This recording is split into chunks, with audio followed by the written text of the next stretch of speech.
Hi guys, good afternoon. All right, sorry to be late. We are ready though. We are going to be doing the human geography today.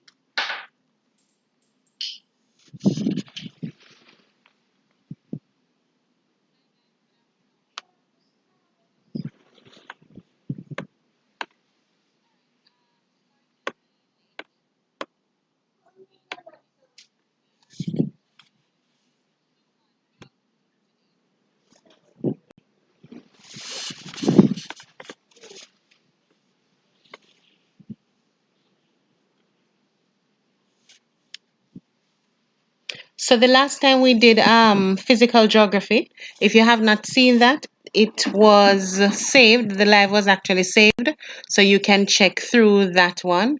Um, Hopefully we can complete human geography today, and then we can look at the map work over the weekend.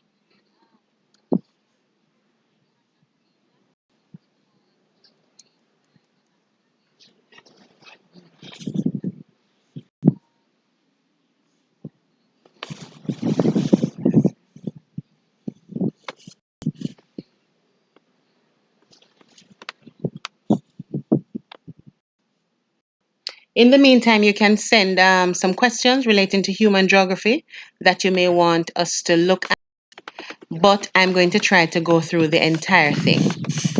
So, what you're currently seeing is a copy of the syllabus. I'm going to zoom in a little so you can see some more, or you can see it better.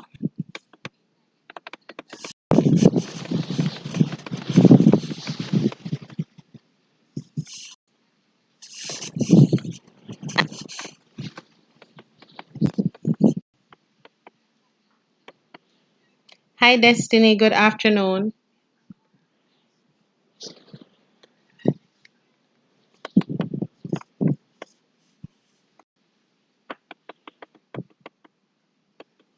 All right, so the area that we are looking at is right here that says content. If you've never seen a syllabus before, this is what it looks like. So this is what your teacher would use in order to know exactly what CXC is requesting of you. So, and this is what CXC sends out to the teachers or to the schools so that they know what it is that should be taught and what they should expect on the exam.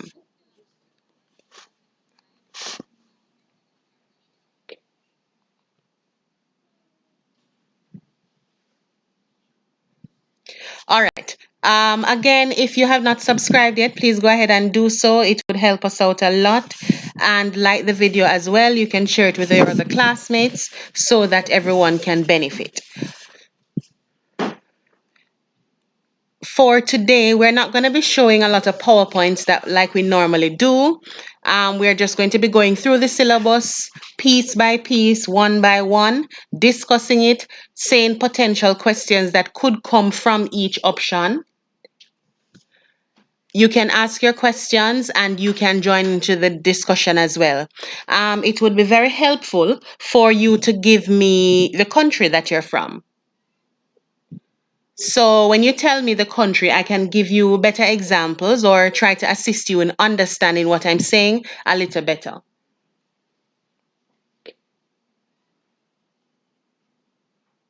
All right, so one person said they're not seeing anything. If you are seeing anything, let me know. If you are seeing, let me know. Or if you're not seeing, let me know. Okay?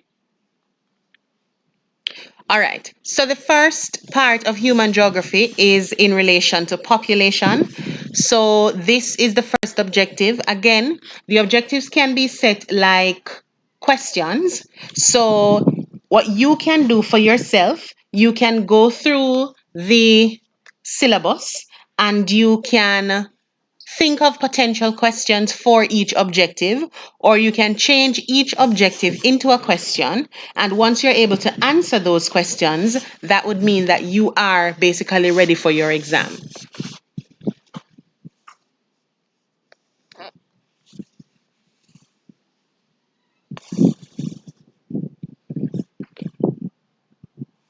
All right, so we're seeing some people from Jamaica, Guyana, Barbados, Trinidad, Dominica, St. Vincent and the Grenadines, Grenada. Hi, Shaman, you're new. Welcome. Nice to have you. And the main man, 24, is the first I'm seeing that name as well. Nice to have you as well as Jumadine. First I'm seeing you as well. Welcome back, Riyadh. Thanks everyone for joining. So we're going to start off with factors influencing distribution and density of population. Well, first of all, we have to know what population is.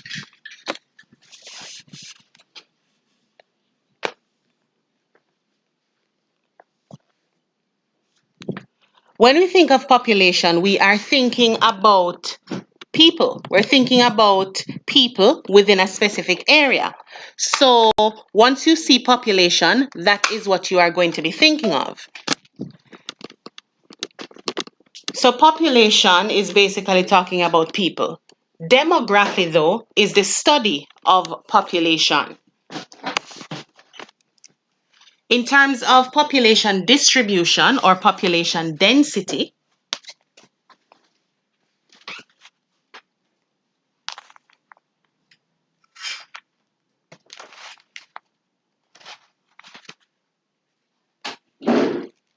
for population distribution, you're basically talking about the way in which people are spread out over an area, how they are spread out over the entire area. Whereas density, you're talking about the average number of people per unit area. So for density, it is a little more specific. You are speaking specifically to how many persons are within a specific area. That's what you are talking of when you talk about population density. So let me use another example. When we talk about dense vegetation, we are talking about how thick the vegetation is and how many people how many trees basically are within a specific area. Similarly, with population, we're talking about the specific amount of people that are within a specific area. So if the area is very, very big, and you have 1,000 persons there, then the population density would not be very high. But if the area is very, very small and you have 1,000 persons there, then the population density could be very, very high. So the thing here that matters the most, well, two things actually matters the most. That is the number of people within the area and the size of the space that we're working with. Let me know if you understand.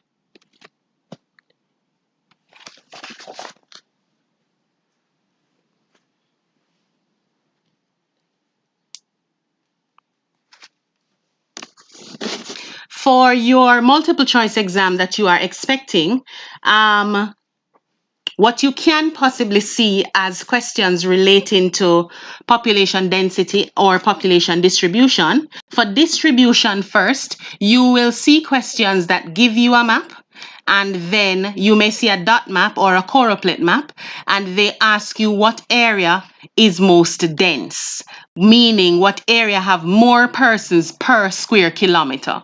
That's what it really means, okay? For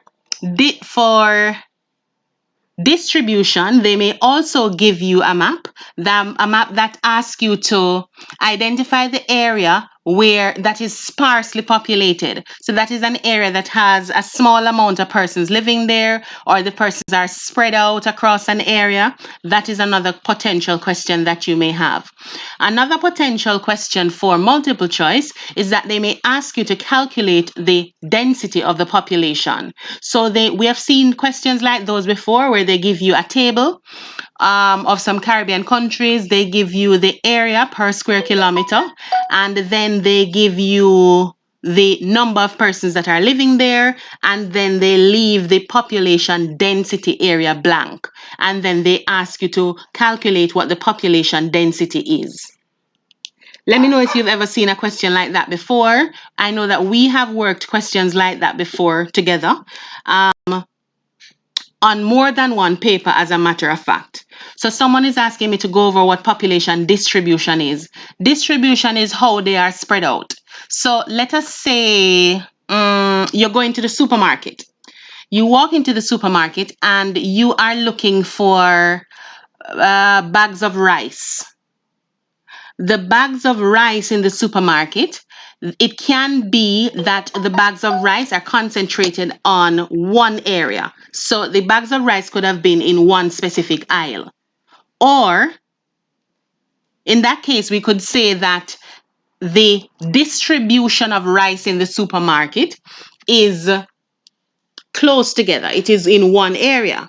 However, for walking into the supermarket and we have the bags of rice all over the place in every different aisle, they're far away from each other, or we realize that to the left of the supermarket you have a lot of rice together, and then towards the right of the supermarket you only have one bag of rice, and then towards the door there's no bags of rice at all. So that is talking about the distribution of rice in the supermarket, how the rice is spread out in the supermarket. So in relation to population, similarly, if you're thinking about a country, then you are looking at how the persons in the country are spread out across the country. So you can say that in the city area, you have a whole bunch of people, but in the hilly areas, you probably have only 10 homes or 10 persons in those areas. Whereas on another piece of land, you have 20 people, but in the city, you have 10,000. So you're just talking about distribution, how they are spread out across the area. Let me know if you understand, Camille. For density, though, you are actually calculating the average number of person per unit area. Somebody is asking, is population distribution related to settlement types? Not entirely, but in a little way. So settlement type is just talking about the pattern that persons decide to settle in, the pattern that they live in. So linear settlement, they are all living, or their housing pattern is set up in a line along a roadway or along a river. In terms of the ones that are sparsely settled, that could have been in relation to a dispersed settlement where they are scattered. So we could say that in that area, the population is sparsely distributed. But think of settlement more on a community level, but think of population distribution more on a country level or a city level. All right. So distribution is the amount of persons in an area? No. Density is the amount of persons in an area. Distribution is how these persons are spread out across an area. I hope it is clearer for you. Hello, Makisha. Welcome. I'm seeing a lot of new names, guys. Hi. Thanks for joining us. If you have not subscribed to the channel yet, please go ahead and do so. We also have a Discord group where we send in questions and communicate about geography. Somebody else can answer your question, or I may be there to answer your question, but you will at least have someone that you can discuss geography with, just in case you meet up on a question that you don't know the answer for. So ensure that you join that as well. Okay, let me know if we are good with the difference between population distribution and population density.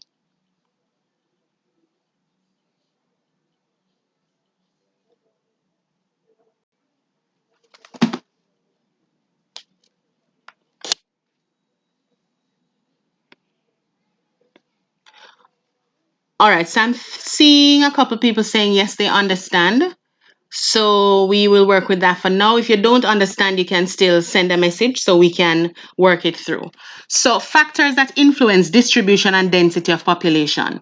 Now, since you're doing paper one, you will not get so much of this that requires you to know a lot of the content. It will require you to know more specific content, but I will still run through this just in case a question relating to it pops up. So, factors influencing distribution and density of population. What that means is, what are some of the things that cause population to be distributed the way that it is? Or what are some of the things that cause more people to be living in one place than in another place? So that is what it is really asking when it says factors influencing. So the syllabus has listed 1, 2, 3, 4 specific factors that we need to look at. So there's historical, cultural, physical, and socioeconomic. So let us look at historical first. So for historical, we are really thinking about from our history relating to slavery.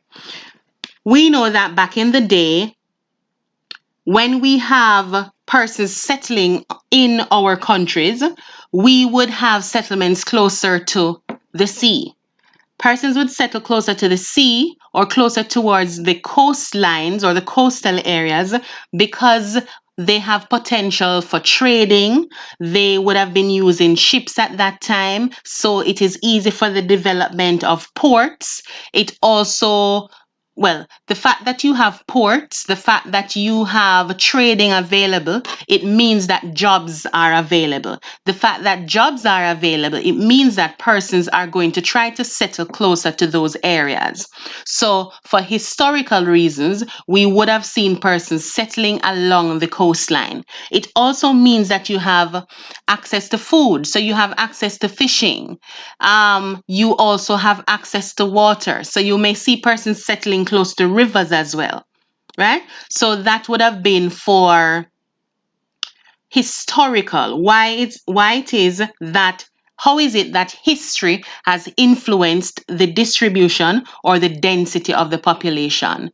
Not only that, they may want to settle close to a river because if you are going to be farming, you would have access to fresh water to assist with your watering of your crops, etc. Okay? In terms of culture,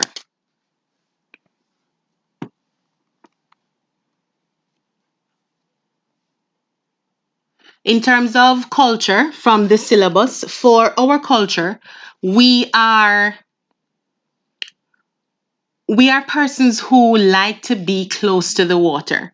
Even though we are not necessarily swimmers, we prefer to be closer to the water, whether it is just for the aesthetic benefits or for the fact that we are going to utilize it for our other purposes. Then we still prefer to be closer to the coastal areas. So the distribution would still be in relation to coastal areas. There are some cultures, however, who utilize the river for religious practices. So then their settlement would have been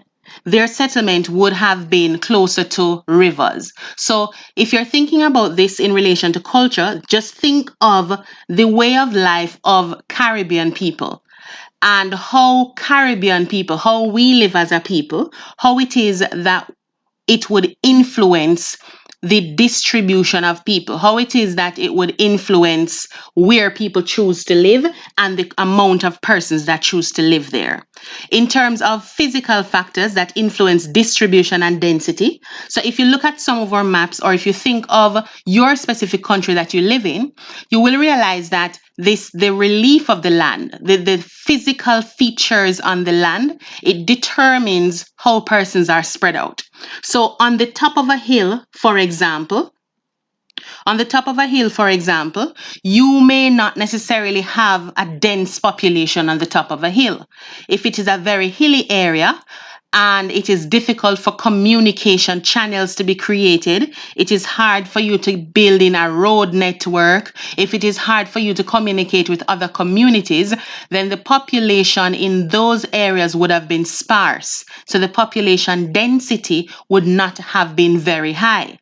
And the population distribution would mean that in in the areas that have these hilly areas, you would have less persons living in these places.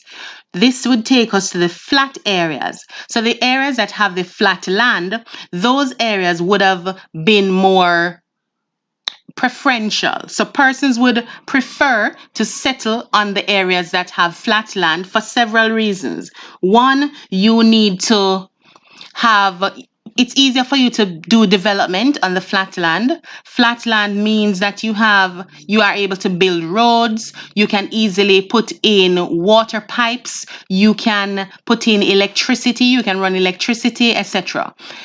Flat land also means that you have the potential. Flatland means that you also have the potential to do large scale farming. So for persons who are doing large scale farming, then the flat areas would have been better for them as well. So they would have been utilizing that area.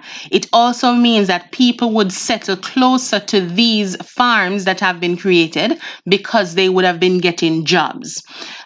Physical factors could also take in things like volcanoes.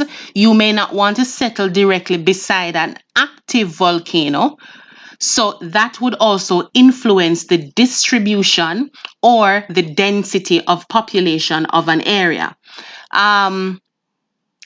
Swamps, you may not want to be settling right beside the swamp either or in the swamp. So these are physical things that would influence how persons are spread out across a particular area, as well as the quantity of persons that can be found in a particular area. So please let me know if you understand. All right, so I'm seeing, hold on. Yes, so Calvin is saying like the Maroons. So the Maroons, that would have been for historical reasons why they choose to settle where they settled. People want to settle where there is better health and education. So that would have been in relation to the access to services. So we can look at that more in relation to urbanization. And we know that persons prefer to settle in urban areas because of these reasons that Bacchus has highlighted. Hi Vadish.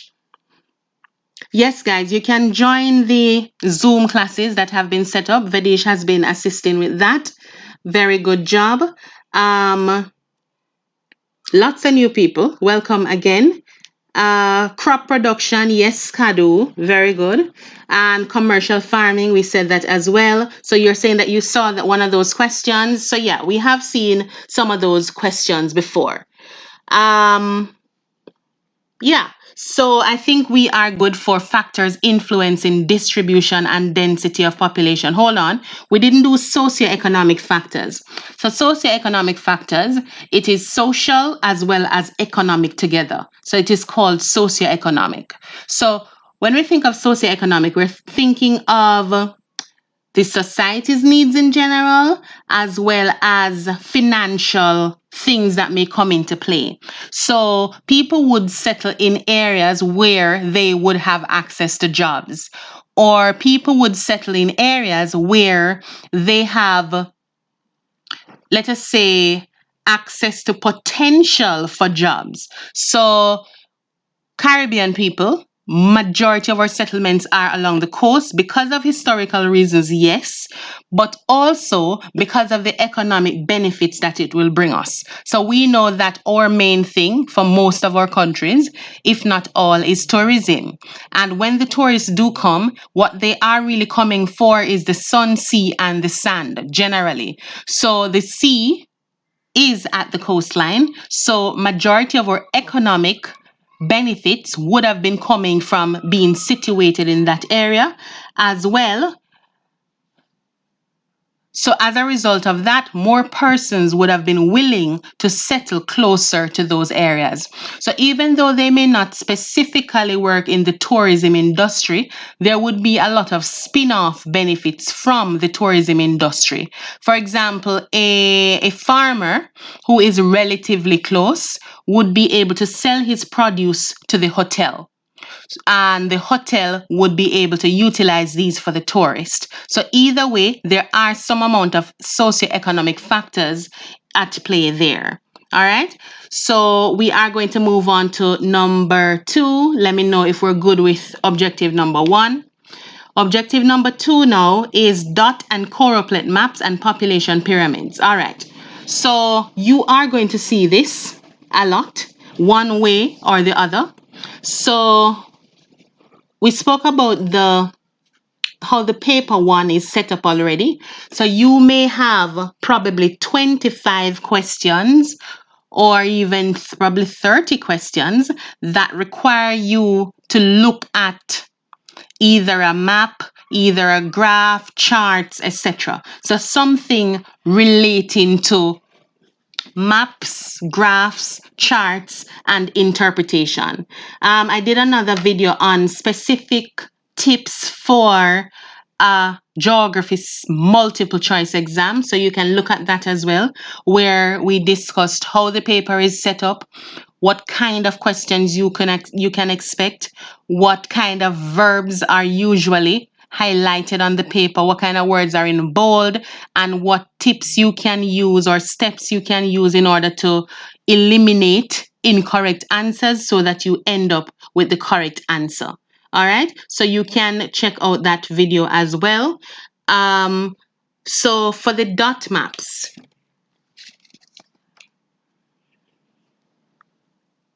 the dot map, for each dot, it represents a specific number of people. That would basically, you would get information relating to that on the key that you are provided with. So there is usually a key, and the key would tell you what each dot represents. So that is for the dot map. You may get questions where you have a map of an area and they told you what each dot represents, and then you are required to identify the area that has the most dense population. So that would have been the area that have the most dots, or where the dots are very, very close together. So that is something that you can look out for. You can also get choropleth maps. Choropleth maps is the one that has a shaded area. So the dot map, it uses dots. Choropleth map, it has a shaded area, and they use colors to represent the number of people within the area. So the darker colors, like the black areas, that would show you that more persons are living in that specific area. I will send some pictures of dot maps and choropleth maps in the Discord server that we are using, so you can get a better look at it and you can easily identify what we are talking about here. Okay, so that is dot map and choropleth maps. For population pyramids now, for your exam, pyramids are basically easy. The pyramids, look at it as 2 bar graphs that are just set back to each other. So you have a bar graph one side for the males and another bar graph one side for the females, but the only difference is that it is set where the 2 backs are towards each other and it creates a pyramid. That is the only difference between a bar graph and a pyramid. And then because it is 2 bar graphs, they would have given you the ranges in the middle. So you have 0 to 4, then you have 5 to 9, then you have 10 to 14, etc. Okay?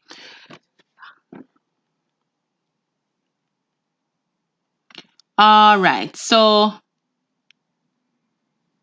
somebody is asking if dot maps are used to identify settlement patterns. No, not necessarily. Dot maps are used for population density and population distribution, for distribution and for density. That's what dot maps are for. For settlement patterns, it can just simply be a map that has a square that is representing where a settlement is. Okay? So that would have been, the settlement patterns would have been different from the distribution of the entire population. If you have any questions relating to population pyramids, you can let me know. But as I said, the pyramid, it is simply a bar graph for each sex on either side. And then it gives you the age range for each one. You may get questions relating to a population pyramid, such as asking you what section of the population as the highest number. Again, it is just a bar graph. So all you're going to do is to look for the longest bar. All right. So I know it can look confusing when you have all sorts of different shapes of pyramids. But if you do social studies, it would assist you as well. But it looks a little confusing. But if you picture it as two separate bar graphs, then it really is not that confusing. Okay. Next objective is factors influencing population growth in the Caribbean compared with either those in India, China, or in Nigeria.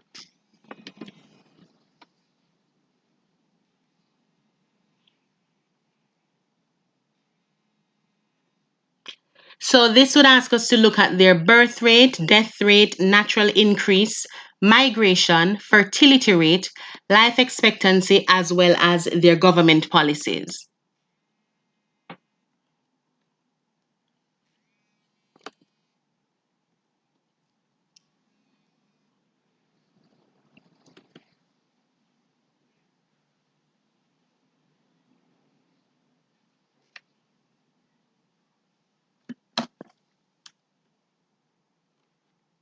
So all right, let's look at what they mean first. So for birth rate is basically talking about the amount of babies being born within a specific year, within a specific country, per 1,000 persons, per 1,000 of the population. So birth rate is the number of babies born alive per 1,000 people in a particular year in a particular country. They use the per 1,000 people so that you are able to compare different populations with each other, because it would have been difficult to just be using a number. So let us say if we're talking about the United States, for example, then we may say they had 20,000 births. And then we are talking about, say, St. Vincent, and we say they had 200 births. It would look like a huge disparity, but if we're looking at it per 1,000 of the persons in that population, then we can get a better idea of how to compare the two countries with each other.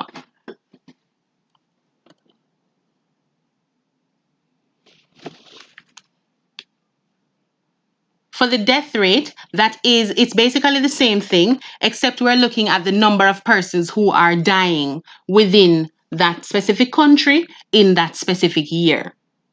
The natural increase now, there can be natural increase and then there can be natural decrease.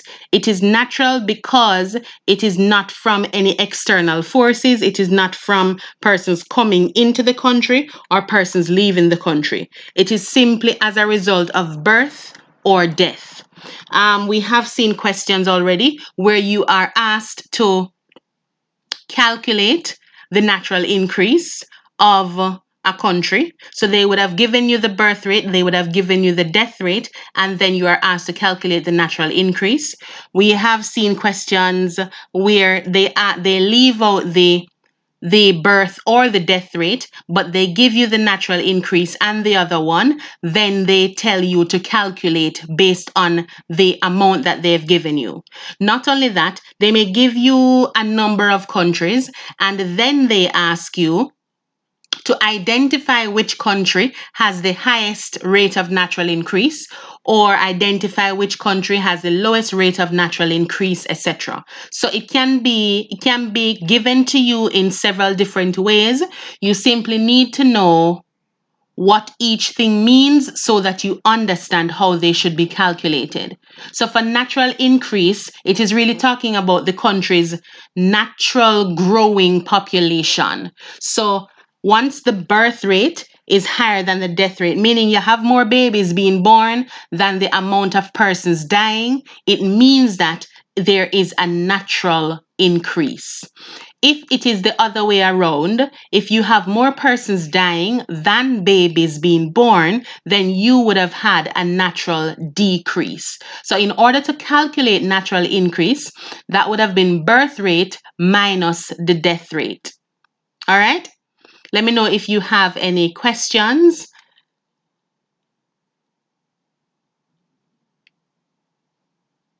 You are very welcome, Big Brains.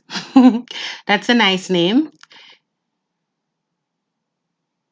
Oh, thank you so much. You're welcome. I really like helping you, and I really, really hope everybody gets a 1. I hope my students get 1, 1, 1, and they're all, on the top of the list. But nonetheless, I hope that everybody gets a 1. That would just be really, really, really awesome. That would be nice.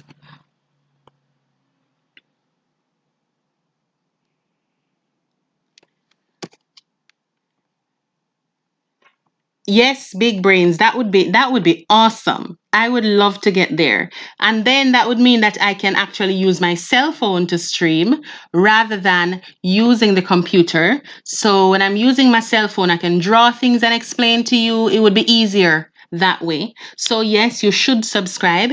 If you are watching and you have not subscribed yet, please go ahead and do so. Okay? All right. So we have, let's see, birth rate, death rate, natural increase. All right. So for migration now, migration is the movement of people from one place to another with the intention of settling. So we're not talking about persons who move on a daily basis, for example. We're not talking about persons who move for short-term periods, for example, tourists. We're not talking about those persons. We are talking about the persons who have moved from one area, to another area with the intention of settling. So they went to somewhere else to live, basically. So that is migration. So when we are talking about migration in relation to population growth, when we have persons coming into our country to settle, then we would have added them to our population. When we have persons leaving our country to settle elsewhere, then we would have subtracted them from our population. I don't know if this is in, hold on. I'm wondering if this is in geo or it's in social studies, but you have in migration, you have out migration, you have international migration, you have regional migration, internal migration, etc. So there's a whole bunch of other types of migration that we have. But for your paper 1, what you need to know at the moment is that when you see migration, it means that you are going to add it to the numbers that they're giving you. Hold on, not migration in general. Immigration, it means you're going to be adding it to the numbers that they're giving you. If you see emigration, that's for when the persons are leaving, it means that you are going to subtract it from the numbers that they are giving you. Okay?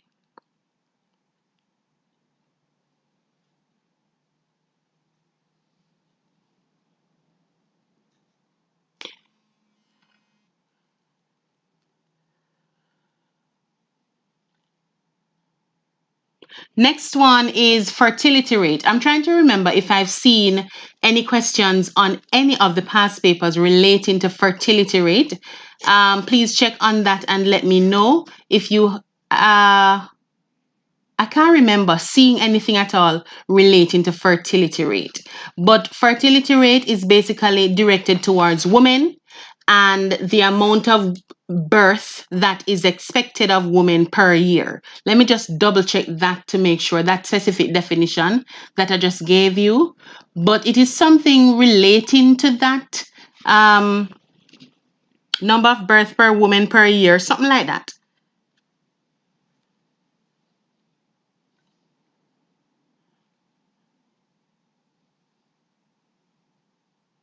Yeah, so fertility rate, it measures the average number of children per woman. So the amount of children that you are expected to have, that would have been the fertility rate of a specific country. Da, da, da. Yeah, I'm thinking that they will have repeated questions. From my knowledge, the paper was set before COVID, so it is expected that it will remain the same. But the good thing about all of this, the explanations and so, is that even if worst case scenario, if there are no repeated questions, it means that you would still be able to answer your questions correctly. You would still be able to figure out how to use the process of elimination. You would still know how to pay attention to those key words in the geography questions. So you would still be able to get your questions correct. So somebody normally get mixed up with emigration and immigration. All right. How I remember it is that now that I'm thinking about it, like mentally I'm getting a little confused. But how I normally remember it is that when I am going overseas, when I'm going to somebody else's country, say I'm going to Miami, for example. When I'm going to Miami, I am going in the immigration line. So I am an immigrant. So I would have left my own country, but I would have entered theirs. Is that clearer for you? I feel like I just confused you. Hold on.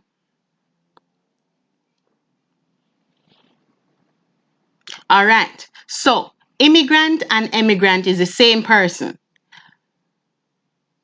I'm an emigrant when I leave my country. So once I'm leaving my country, I am an emigrant. But when I arrive in another person's country, yeah, man. So when you go foreign and you're going the immigration line, you are entering their country. So you are an immigrant to them. But you have left your own country. So you are an emigrant for your own country. So yeah, yeah. So let me know if you understand. So that's how I remember. When you leave and you go to another country, you join their immigration line. So that's the immigration part of it.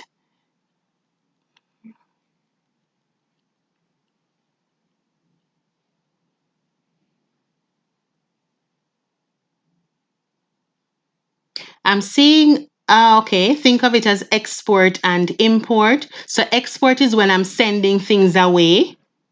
Okay. And import is when I'm taking things. That's a nice way to look at it. Very good. Ultra gaming. Nice. So that's a nice way to look at it. I like that. Very nice. So you can think of it that way as well. I think that's a very, very good example.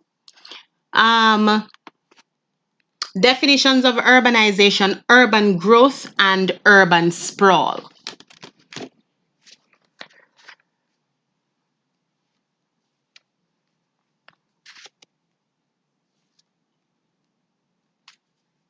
Let me know if you were taught the demographic transition model. It is not on the syllabus specifically. It just helps you to understand other things. But let me know if your teacher went through the demographic transition model, any at all. Okay?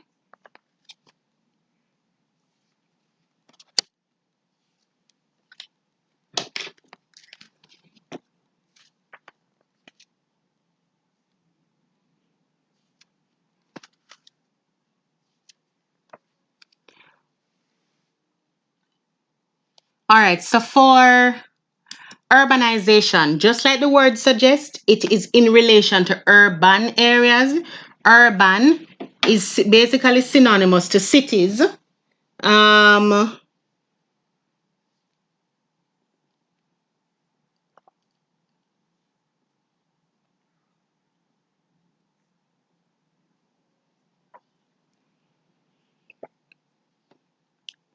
All right, so some teachers did go through the demographic transition model, most persons did not.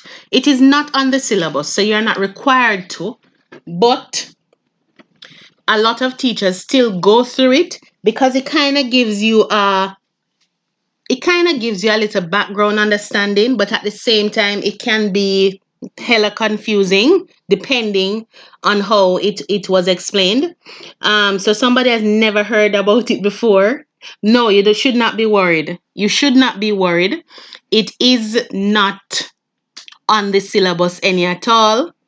So do not be worried. Okay? All right, so urbanization, that is specifically relating to urban areas, which in other words is talking about cities.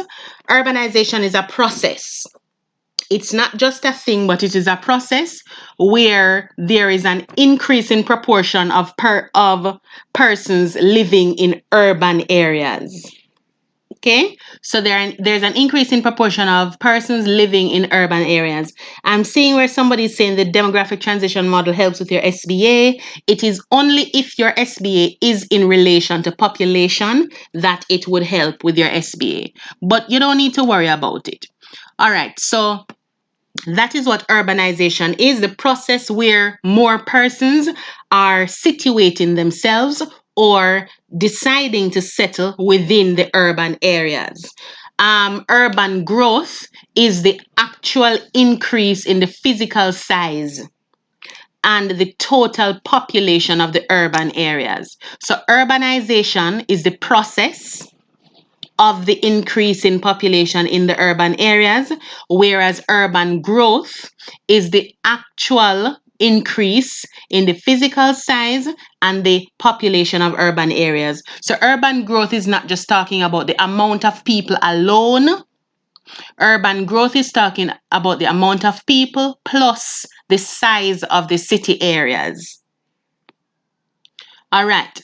Then we are talking about urban sprawl. Now, in Jamaica, when we say somebody sprawl off, I don't know if your country uses that word or that term, but when we say somebody sprawl off somewhere, it means that them spread out. Them just spread out. For example, if all right, let us say you go into say your living room, for example, and you have a little brother or a little sister, and your little brother or little sister decide to take the biggest couch or the biggest settee in the living room, and then the way how they set in the settee, how they set their foot, or how they, I don't know, how they spread out, your mother or your grandma or somebody would probably say that them sprawl off in a settee. I'm hoping you're understanding what I'm saying. But I think the Jamaican people would get it. So if you're not Jamaican and you don't get it, let me know. Let me try to figure out another way for you to get it. But sprawl means spread out. So if we're saying urban sprawl, it means a spread out of the urban area, or an extension, to put it nicely, of the urban area. That's what urban sprawl is actually talking about. So let me know if you understand the sprawling thing. That's what it means to spread out. So it's an increase in an extension in the city itself. Let me see. I don't know your country specifically, but there may have been an area that was, it's a regular city. But then over time, you realize that the city would have stopped, say, like the edge of the city would have been like at the KFC, just an example. And then you realize that other businesses start extend themselves right beyond the KFC. So then other businesses also extend themselves beyond the KFC. So you end up with the city becoming wider. It's taking up a lot more space. So the city has sprawled. So the city has spread out. You get what I'm saying? So yeah, most persons get it. They understand. Cool, that's good. So that is what urban sprawl is talking about. Um, the only question I've seen relating to this on the paper ones is a question that said, it gave you a map, and then the numbers on the map were labeled, not the numbers, the areas on the map were labeled.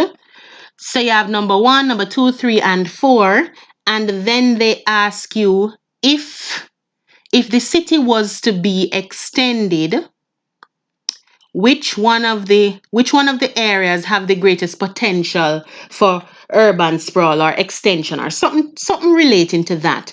And then you would have looked at the map, you would have looked at the areas where, first of all, they have space to spread out, and they're not being blocked off by probably a river or a swampy area or something like that. So you would look on the map to see where you would have extended your city to. So we have seen some multiple choice in relation to that. Okay.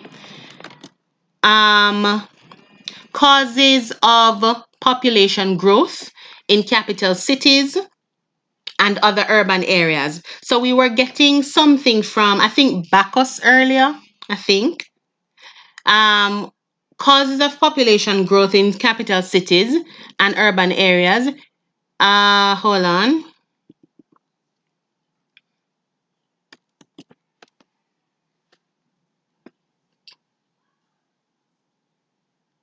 The causes of population growth are the things that cause population to grow. So the things that cause population to grow would have been the natural increase, which is as a result of birth outweighing the number of deaths, or it would have been as a result of migration. So it would mean that for migration, the amount of persons coming in, for it to be a growth, the amount of persons coming in must be more than the amount of persons that are leaving. That would take in internal migration, regional migration, as well as international migration. So internal migration, we are talking about persons who are probably leaving from the rural areas to go towards these urban areas to settle for several different reasons. Could be for jobs, could be for services that they expect to be available, health services, educational opportunities, etc. Regional migration could be a teacher leaving from Jamaica, for example, and going to St. Vincent to teach. So that would have been regional migration because I'm migrating within the region. And then international migration is leaving from Jamaica to probably go to the United States to settle. Regional migration can also be looked at differently. You can be Give me a Caribbean island that has more than one island, but you're kind of a little far away, but you leave that island to go settle on the other island. So we can kind of look at that as regional migration as well. All right. Let me know if you have any questions about those causes of population growth in capital cities. What are some benefits of population growth?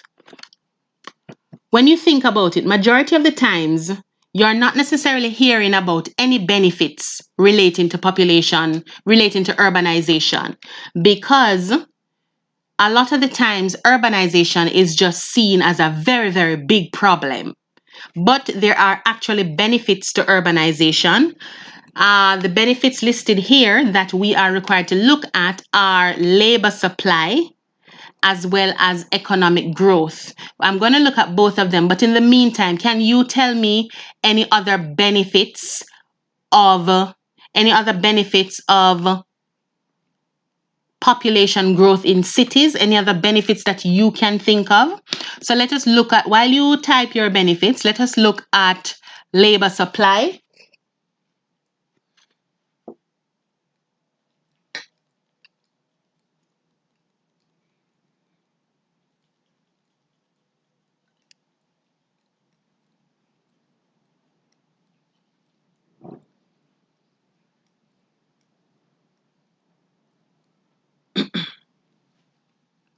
All right, so benefits of urbanization in relation to labor supply. So you're in an urban area and you are a business person and you have great business ideas and you want to set up more shops, etc.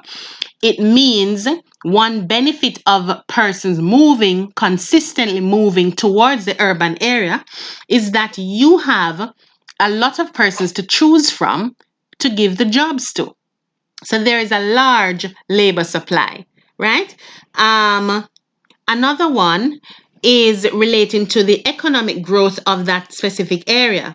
So if you have a lot of persons moving towards an urban area to settle, it means they are going to spend their money in that urban area. They are going to be purchasing things in the area. They are going to be utilizing the services in the area. So there is going to be economic growth within that specific area, as well as the fact that from a political standpoint, in my opinion, when government officials are deciding what areas to place certain services, they are looking for the areas that have more persons to actually benefit from the services.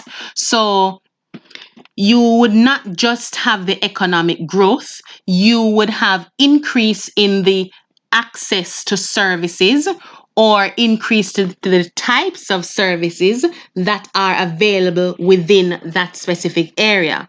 So that is another benefit of urbanization. Well, population growth in cities, which is similar.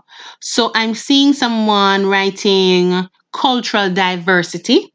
That is good. You will have a large different mixtures of culture within the urban areas when you have persons moving from different places.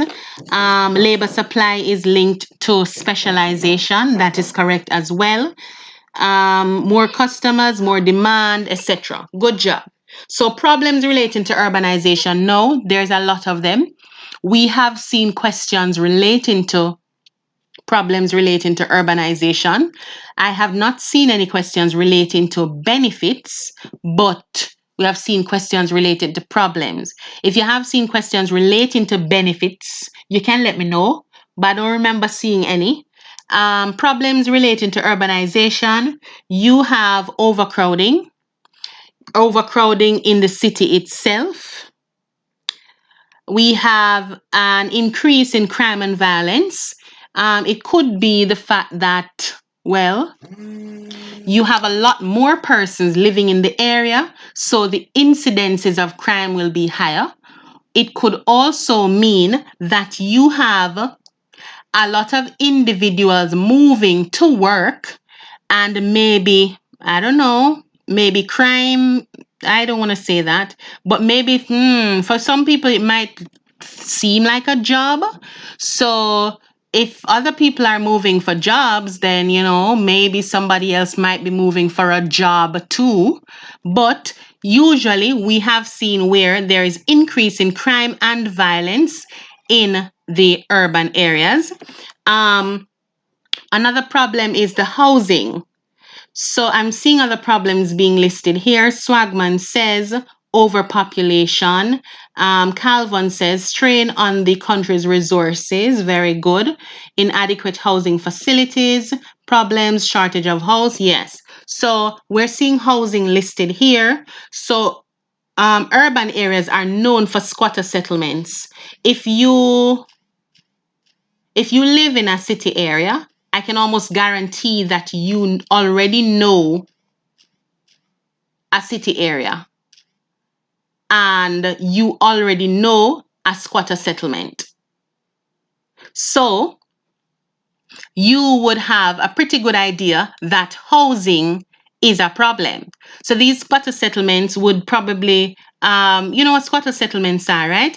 Just they probably do not have adequate bathroom facilities, or it is housing that looks like shacks, and it is very, very close to the city areas. It's almost like you live in the town because you're so close to it. So you have persons who would have moved from the rural areas, and they would have gone to the urban areas, but they went there with the intention of finding opportunities. So you may not want to spend all of your money to get one of those great houses that are further away. So you try to save money by living closer to where you work. So you end up with a lot of squatter settlements as well.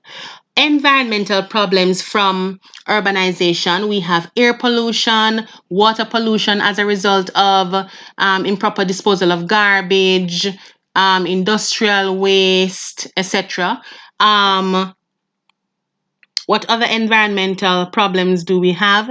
Air pollution, definitely. You also have traffic congestion.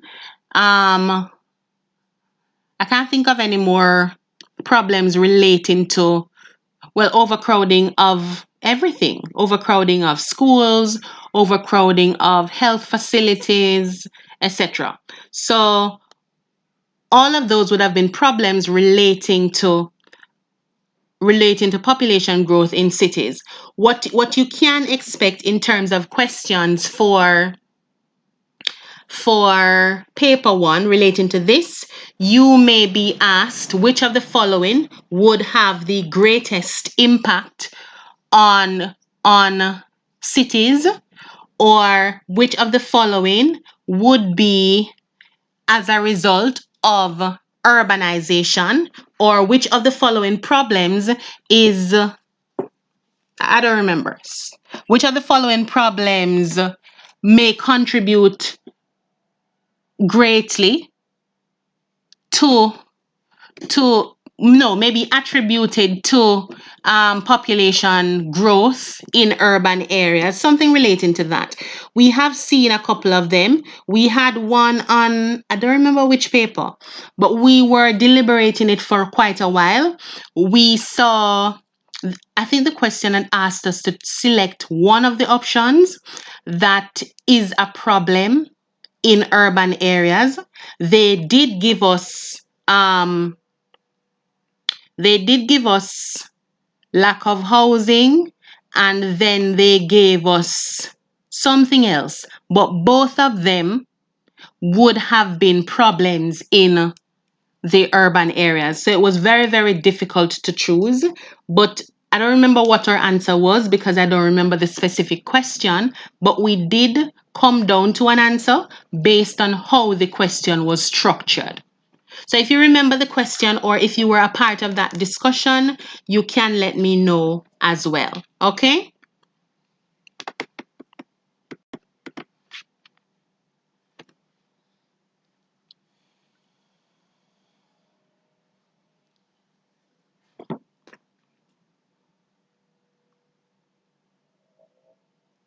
So now we are at 6, attempts to control urbanization. The attempts to control urbanization listed here are zoning, decentralization of services, development of housing schemes, upgrade of rural areas, and diversification of agriculture. There is a question like this as well on either one or two of the past papers, where the question asks specifically, which of the following is not an attempt to control urbanization? And then they were listed. I think zoning was there. I think diversification of agriculture was there. Something else, I don't remember. But there is a question like this, and we have been through that question before. So you can check the other You can check the other lives that we did. It was in a live that we went through that question. It was not on one of the regular videos where we just looked at the past papers, but it was in a live that we went through that. So you can watch those to catch up on the discussion that we had, as well as to see how we came up with our answer as well. If you have any questions so far, let me know.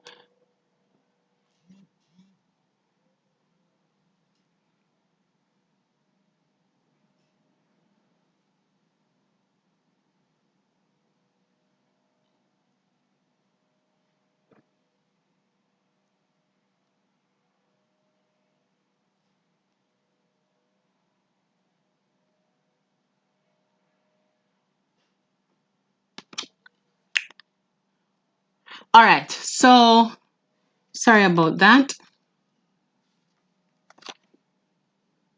Let me see if there are any questions. I'm not seeing any questions at all. I'm beginning to wonder if my phone... No, but we're good. I'm not seeing any questions at all. So should I just assume that we are all good then?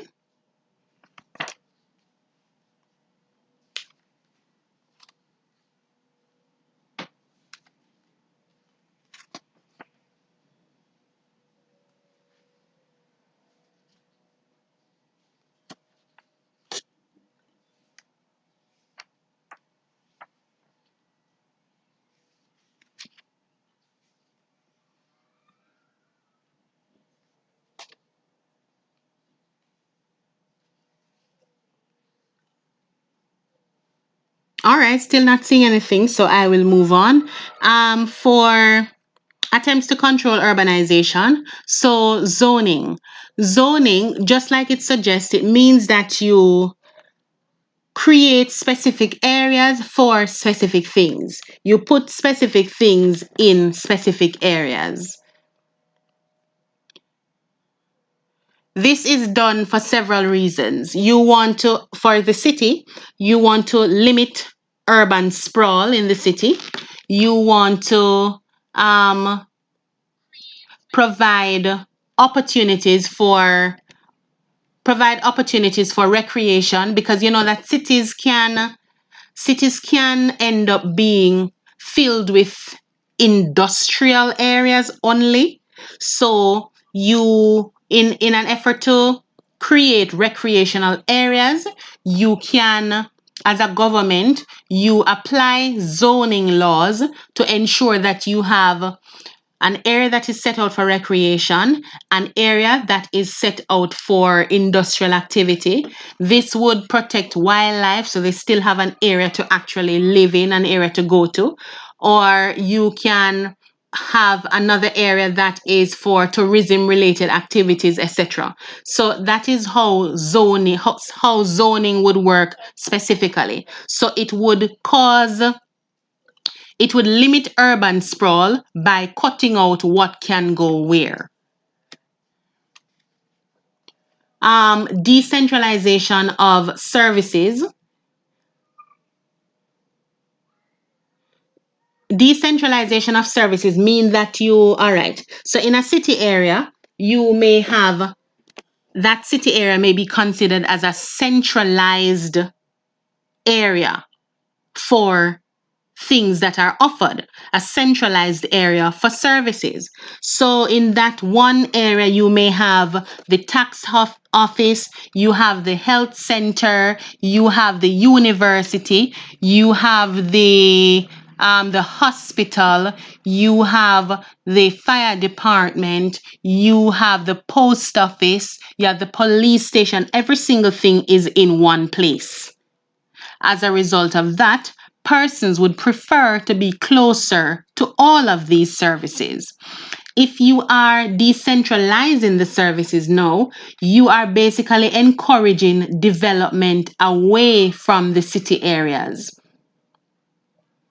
So when you encourage development away from city areas, you would put some of the services that are required in some other areas, which would end up becoming almost like mini cities, because other persons would try to start building around those areas. So what you would end up doing, you would spread the employment. So even though most persons would still be employed in the city generally, because you have spread out some of the services, it means that other employment can be created in other areas. So now persons will not just move to that one city area, they can also be spread out across the areas. So that is what the decentralization of services mean. So if you notice, the attempts to control urbanization, sometimes they actually fix a problem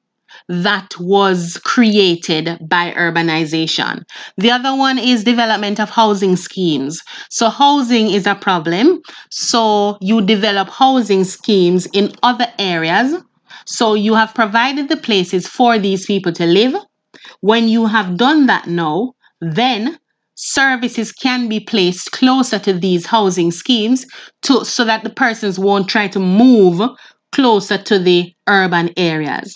It would also give these persons in the new housing schemes opportunities to be able to set up their own businesses, probably start a small shopping center or a store, etc., which would also provide employment. Once you have employment provided, then you have persons coming to that area for work. So it's a spin-off benefit, which would in turn control the amount of persons that are moving to the centralized urban area, because what you have done now, you have decentralized the area. Okay? The next one is upgrade of rural areas. So majority of the persons who are coming into the urban areas would have been moving out of the rural areas. They are leaving the rural areas because they want something that is in the urban areas. So it could be that they want a job. It can be that they want to be closer to the hospital because their grandma is sick, or it could be that they are ready to attend university, so they are moving away from home to go to the city areas, etc.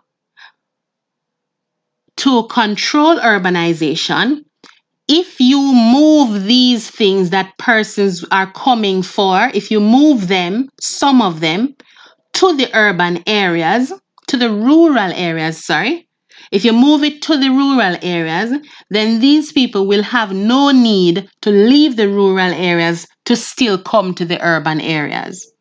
So what you would have done, you would have reduced the number of persons leaving rural to come to urban. So that is another way of controlling urbanization. Let me know if I lost anyone.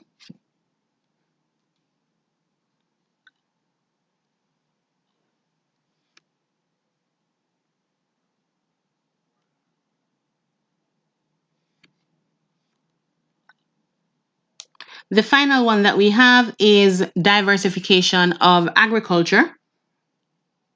So diversification can be looked at as the reallocation of some of the farms, resources such as land, farm equipment, etc. That is what diversification generally means.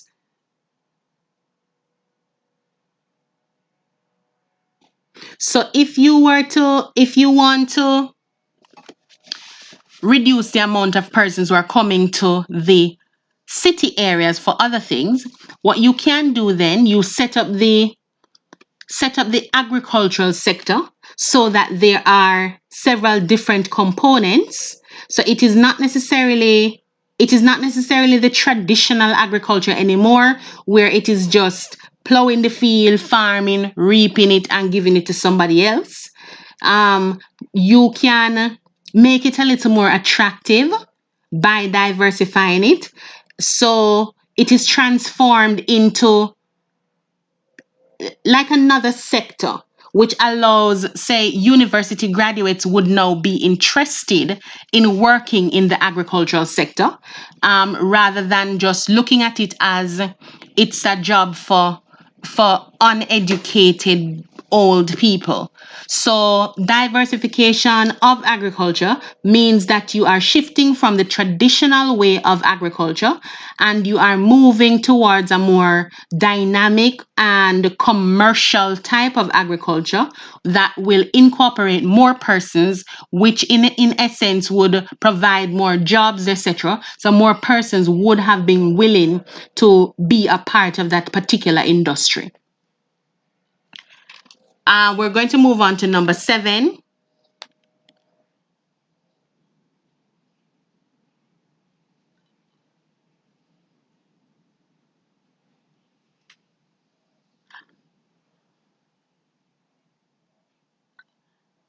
Okay, there's a whole bunch of comments that I did not see. Hold on.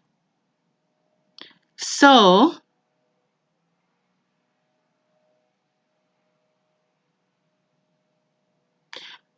okay, so strain on countries' resources, pollution, squatting, increased carbon emissions, crime, land shortage, traffic congestion, inadequate housing. So all of those are problems. Very good. Overpopulation can cause people to be out of job, which force them to rob or something. All right, so that's in relation to crime.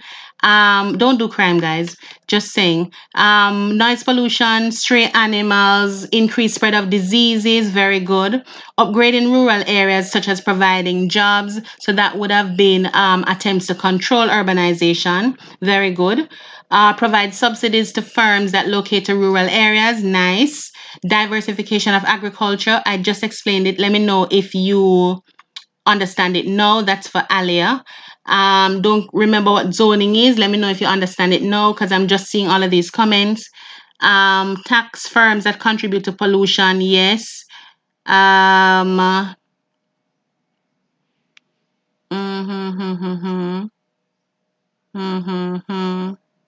Yes, the comments were really late, but I'm seeing them now. So if it's centralized, it has services like schools. Yes, yes, yes. So decentralization of the services. So you're setting up the things that all of the persons would want in the first place. You're giving it while they're moving to the urban areas. You're giving it to them in the rural areas. So they no longer have a need to go to the. They no longer have a need to go to the urban areas. All right. And they will not be blah blah blah da da da. Have no jobs. Okay. Miss, no, I was not seeing the comments. um yeah. Yeah. So I'm up to date. The last comment I'm seeing is from Swagman, which says, or what can be done there. Hopefully it is up to date. But that's the last one I'm seeing. All right. So we are moving on to number 7 because from those comments that I just got, it means that you understood. If you don't get it, just leave a comment. I'll see it. Hopefully, they're not as delayed as they were a while ago. Okay? 7. Definition of in-migration and out-migration. Types of migration, that is regional and international. Social studies people, where are you? This is a key part of your syllabus.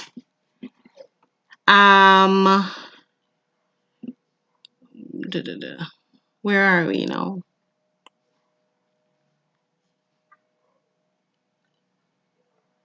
So we already did regional migration, international migration. In migration is for the persons who are coming in to live. Out migration are for the persons who are leaving to go live somewhere else. Reasons for in and out migration. This is talking about the push and pull factors. We basically touched on those, but we just you basically listed them out as well. So push factors are the things that are pushing you away from where you are currently. So the things that cause you to want to leave the area that you are in. The pull factors are the things that are attracting you to another area. So the things that are pulling you to that place that you now want to go to. right? So economic factors, push factor for economic would be wherever you are, there is not a lot of job opportunities, or the jobs that are there, they do not allow you to make a lot of money, or there's not a lot of potential to increase your business or grow your business, anything at all relating to monetary gain. How to reach a primary and secondary? So is it that we're good with 7A and 7B, so we don't need to look at that? Just let me know, and then I'll jump to 8. If we're good with 7A and B, so I can jump to 8 because I see some people going to number 8, A, B.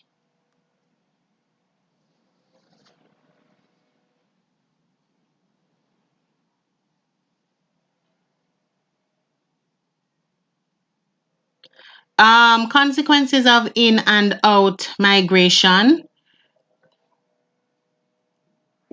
That's basically asking you the consequences of things that happen when people leave, things like brain drain, etc., and things that happen when too many persons come, which is the overcrowding, etc. So yeah, we kind of looked at it already, so we can just jump to 8A. If you don't want us to go to 8A, let me know as well. So I'm gonna go to 8A in the meantime. So somebody asking for 7B.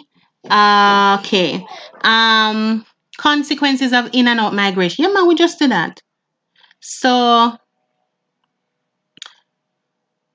consequences is really asking you about the effects. So what happens when you have in migration? So basically you have too much people, you end up with an overcrowded area, you have traffic congestion, you have inability to get jobs, etc. Squatter settlement, kind of like that. Consequences of out migration is when more people leave. It means that you have brain drain, so you may have less qualified nurses in the hospitals.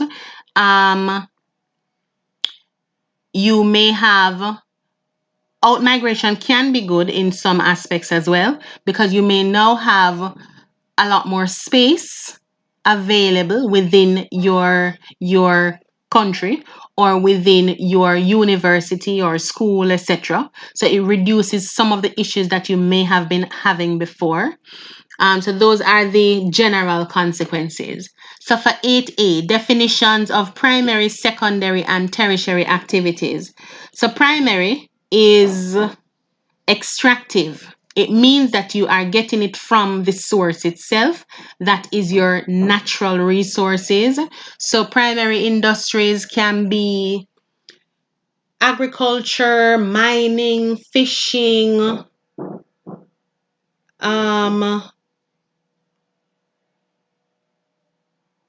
extracting minerals,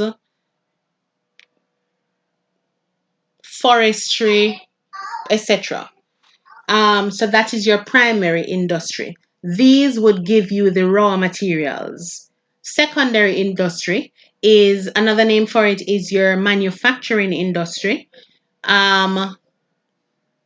Secondary industry utilizes the raw materials from the primary activities to make something else. So for example, my primary activity may be the growing of bananas. My secondary would be to take those bananas and I make banana chips, and I package my banana chips to be sold.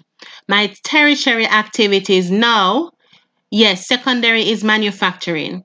My tertiary activities now, those are my service industries. So my service industries can be my bank loan company, it can be tourism, it can be my transportation services, etc. So let's look back to the banana example. So primary would have been my banana growing.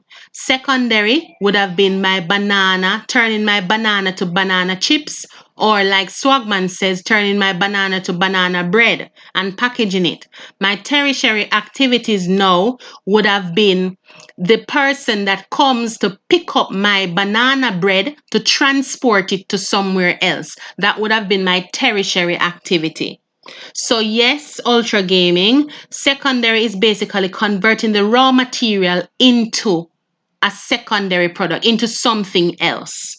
Tertiary is any service that is offered. So these service industries. We've seen a paper one question like that as well, where it listed some items and then it asked you which one of them would have been a part of the tertiary industry, and the answer there was tourism. So yeah, that's it for primary, secondary, and tertiary. This one, names and location of primary, secondary, and tertiary activities in the Caribbean. I'm going to leave you guys to give these ones to me. So tell me the name and location of a primary activity in your country. Tell me a secondary activity in your country, name and location. Tell me a tertiary activity in your country as well, name and location. Yes, tertiary can also be marketing. Yes, once you're offering a service. So give me the examples, the names and location. Yes, Shimon, tertiary can be like the supermarket, which is just selling the goods because they're not packaging anything. They are not extracting any raw materials. They are just offering a service, which is to take it from you and give it to somebody else and collect the money. So let me get those examples for the names and location of primary and secondary activities. Wait, man, when you're telling me Blue Mountain, Jamaica, you have to tell me what that is and what is what is it that's happening there. So I have primary, which is bauxite mining. You have to give us an example so that somebody else in another country that don't have that, they would have that example to use. All right, so Appleton Estate, St. Elizabeth in Jamaica, that is a secondary industry. What is done at Appleton Estate? They're taking the sugarcane and they are making it into something else.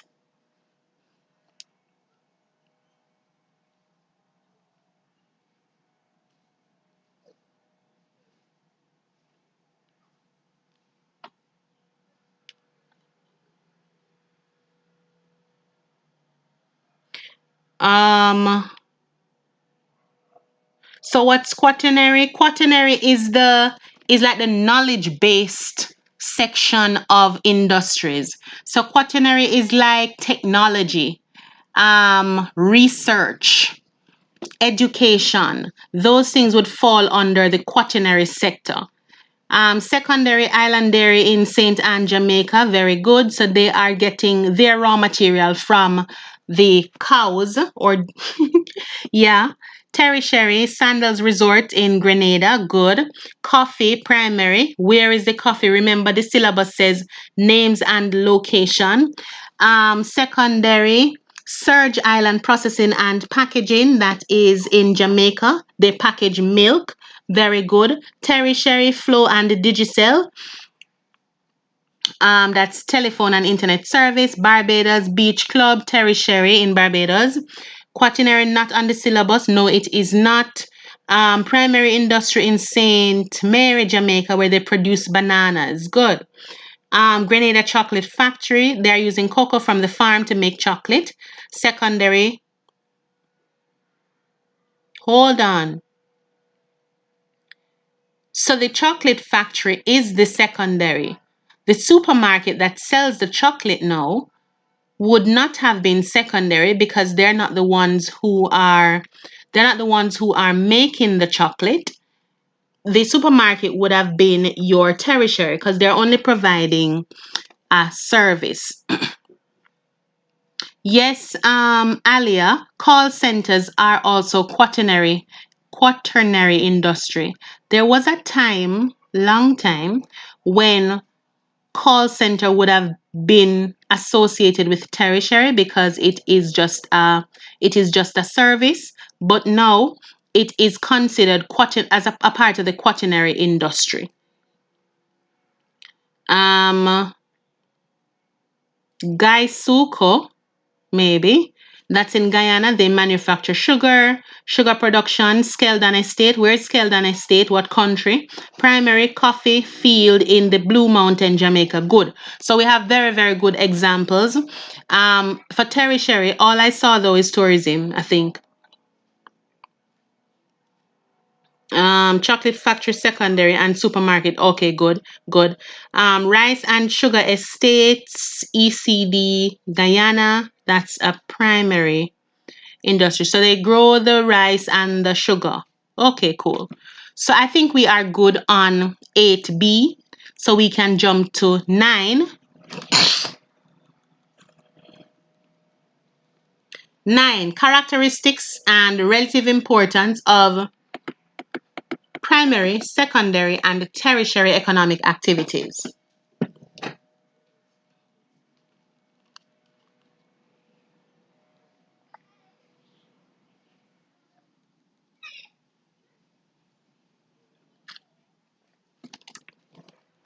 All right, so just from looking at it, we can know how important primary is simply because the primary is extracting the raw materials to give to the secondary. So without the primary, we cannot have the secondary. So for them to make the furniture, they need the wood that would have been cut from the forestry, which is a part of the primary industry.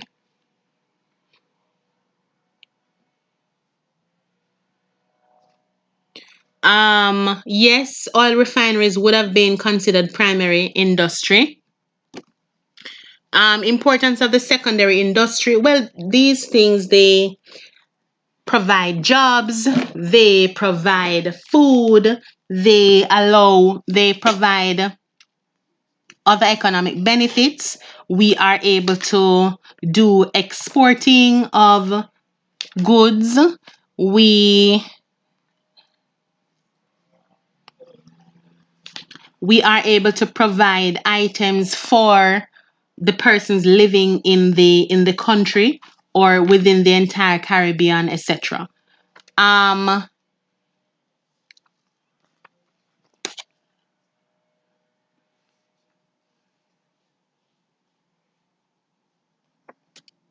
hmm, Tertiary, importance of the tertiary industry. The importance of the tertiary industry.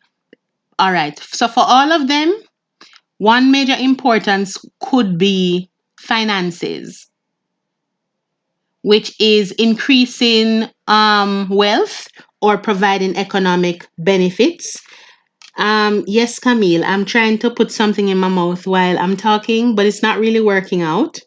Um, Hush, but you can eat because I'm not hearing you. You know, I'm the one who is suffering here. Um, but you should be able to hear what we're saying as well because we're kind of talking about food still.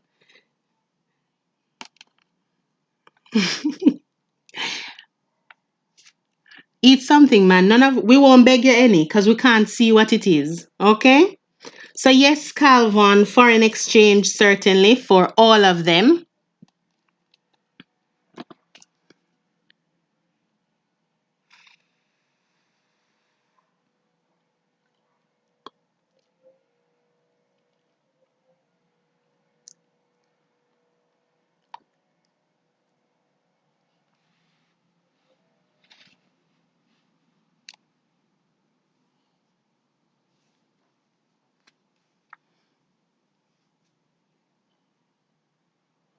Camille, it seems like a lot of persons want some of your food though. Um, yeah, lots of persons want some of your food. Just share. At least offer them some and then, you know, give them the opportunity to say no. All right, so we are at where were we? Yeah, so I was saying that for all of these industries, one importance is that they provide economic benefit to the country. I'm seeing where Sea Lion, ooh, nice name. Welcome, Sea Lion.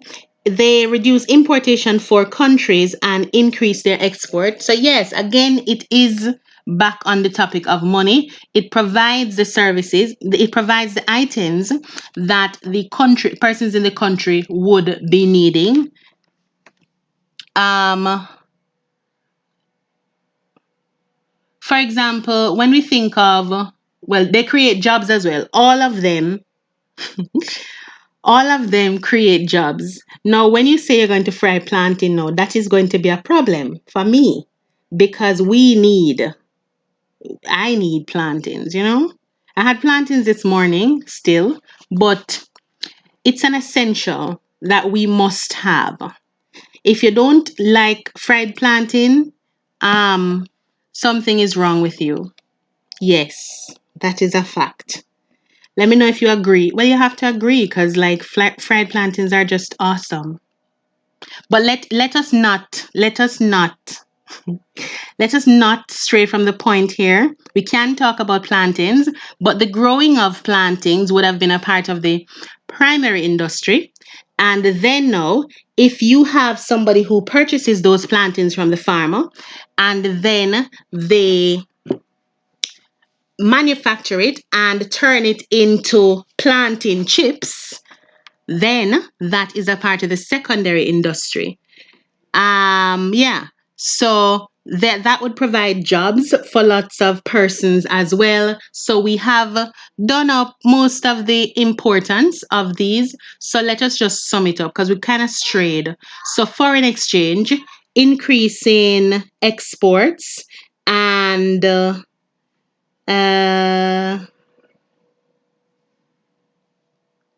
Shemon, do not. Shemon, you distracted me like completely. What you mean planting is just once in a while thing?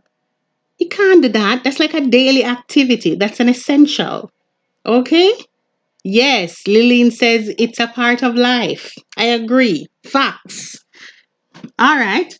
So the planting people have my back. Okay? That's nice. So they create jobs, they earn foreign exchange, they increase our exports, and they reduce our exports. No, I've never had that. Dasheen chips.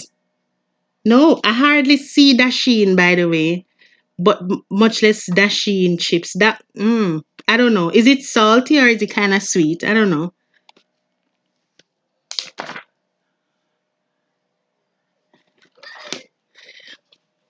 All right. So we have finished 9. We can jump on to 10. So, for the persons that have been doing lives with us for quite a while, you would know that on the earlier past papers, like the 2001, 2002, 3, all the way up to 10, there were a lot of questions on forest.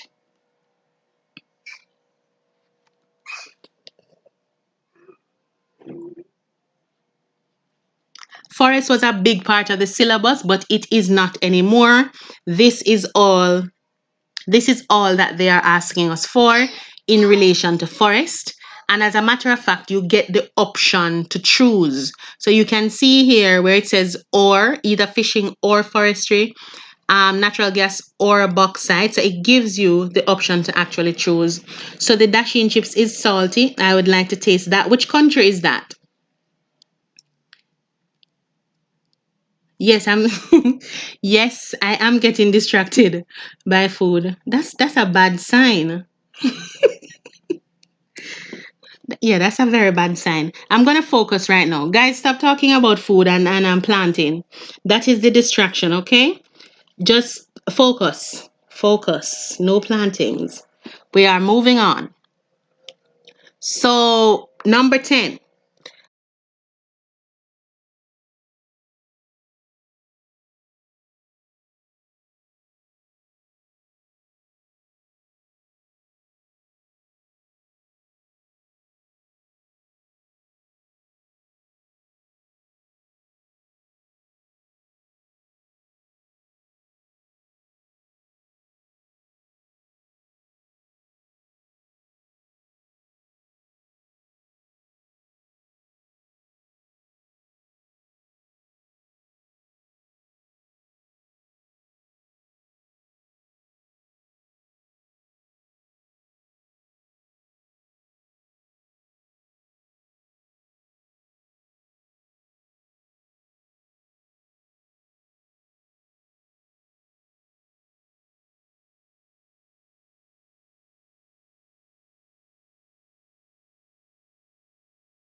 Hi guys, let me know if you can hear me.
All right, guys, so we are back. Um, yeah. So we were at renewable resources and non-renewable resources. So I don't know if you heard this part, but renewable resources are the ones that can replenish themselves. So if you were to go to the forest and you were to cut down the trees will grow back. So that is what makes it renewable. Also, if you are supposed to go into the ocean and then you catch some fish, they will reproduce. So they will replenish themselves. So that would have been your renewable resources. The non-renewable resources are the ones that cannot replenish themselves. So once you have used them up, then they are finished. So we have oil, natural gas, and bauxite. Those are the ones that CXC has specifically asked you to look at. Okay.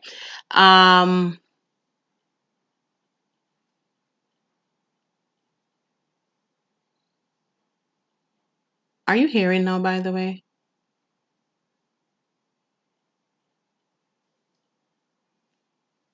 I think you're hearing. I hope you're hearing. Yeah, you're hearing. All right. So, number 11. Names and locations of areas within the Caribbean countries with the following resources. So you're going to do this one as well, giving me resources from your specific countries. So tell me a name and a location of a forest within your specific country.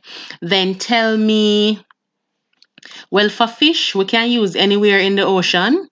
For limestone, tell me an area where they do limestone mining in your country. Tell me for bauxite. Tell me for petroleum. We know Trinidad has that. Tell me for natural gas and tell me for gold. So tell me of these areas for your specific Caribbean countries. Swagman does not know any, unfortunately. Where do you live, Swagman?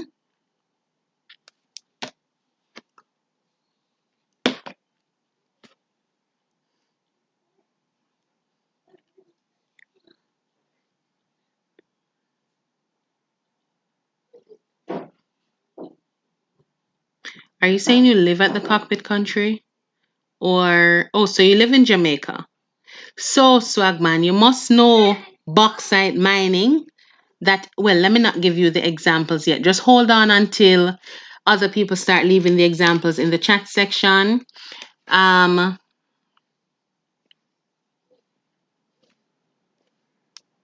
me about the forest first. We utilized an example of a forest for when we're talking about primary industries. So I'm seeing linden for bauxite in Guyana. Okay. What about the bauxite that is in Jamaica? What are the examples of those? Come, Swagman, tell us. You're Jamaican.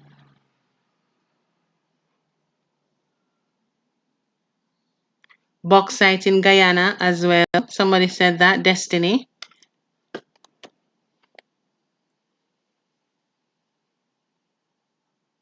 Bauxite. Where's Region 10? What's that?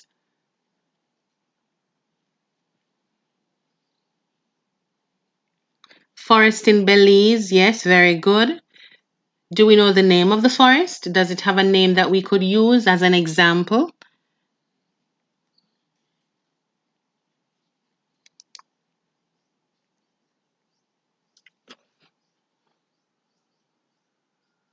All right, so while you do that, potential questions from this in the multiple choice exam are they may list some resources and they ask you which one is renewable, or they may list some resources and they ask you which one is non-renewable. So for you to identify the non-renewable resource. So we are seeing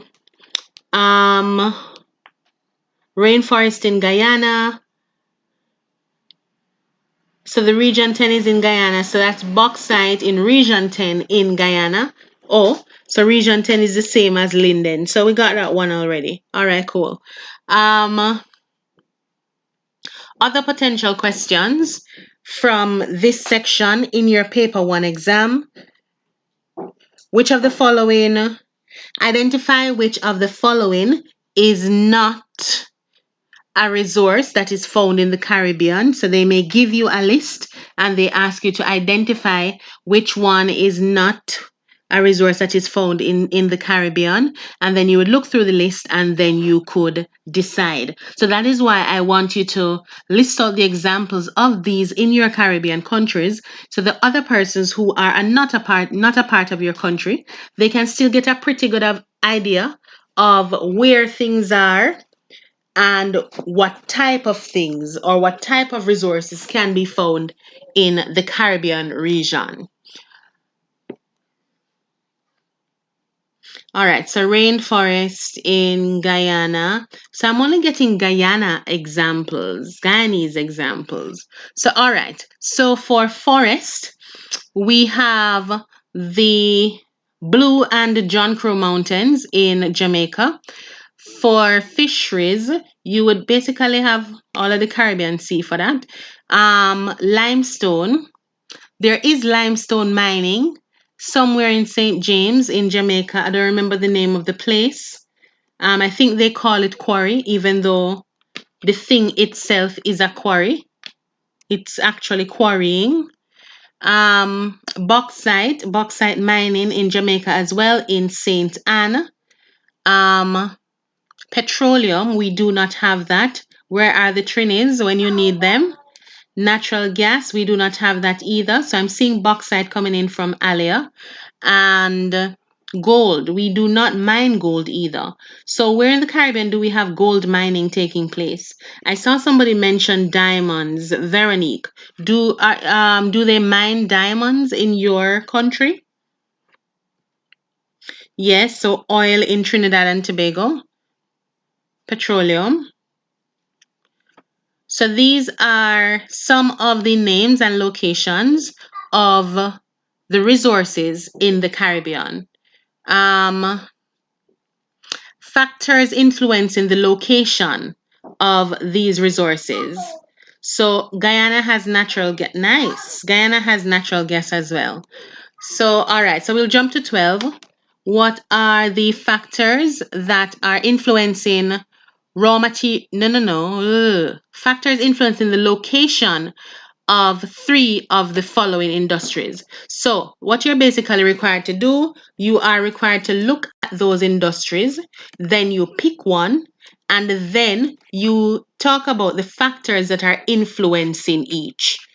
Okay, so there's Guyana has gold, Guyana has natural gas, they have forest. Nice. Natural gas is also in Belize. No, Jamaica does not have gold, or at least we haven't found it yet. St. Lucia has rock quarries. Okay.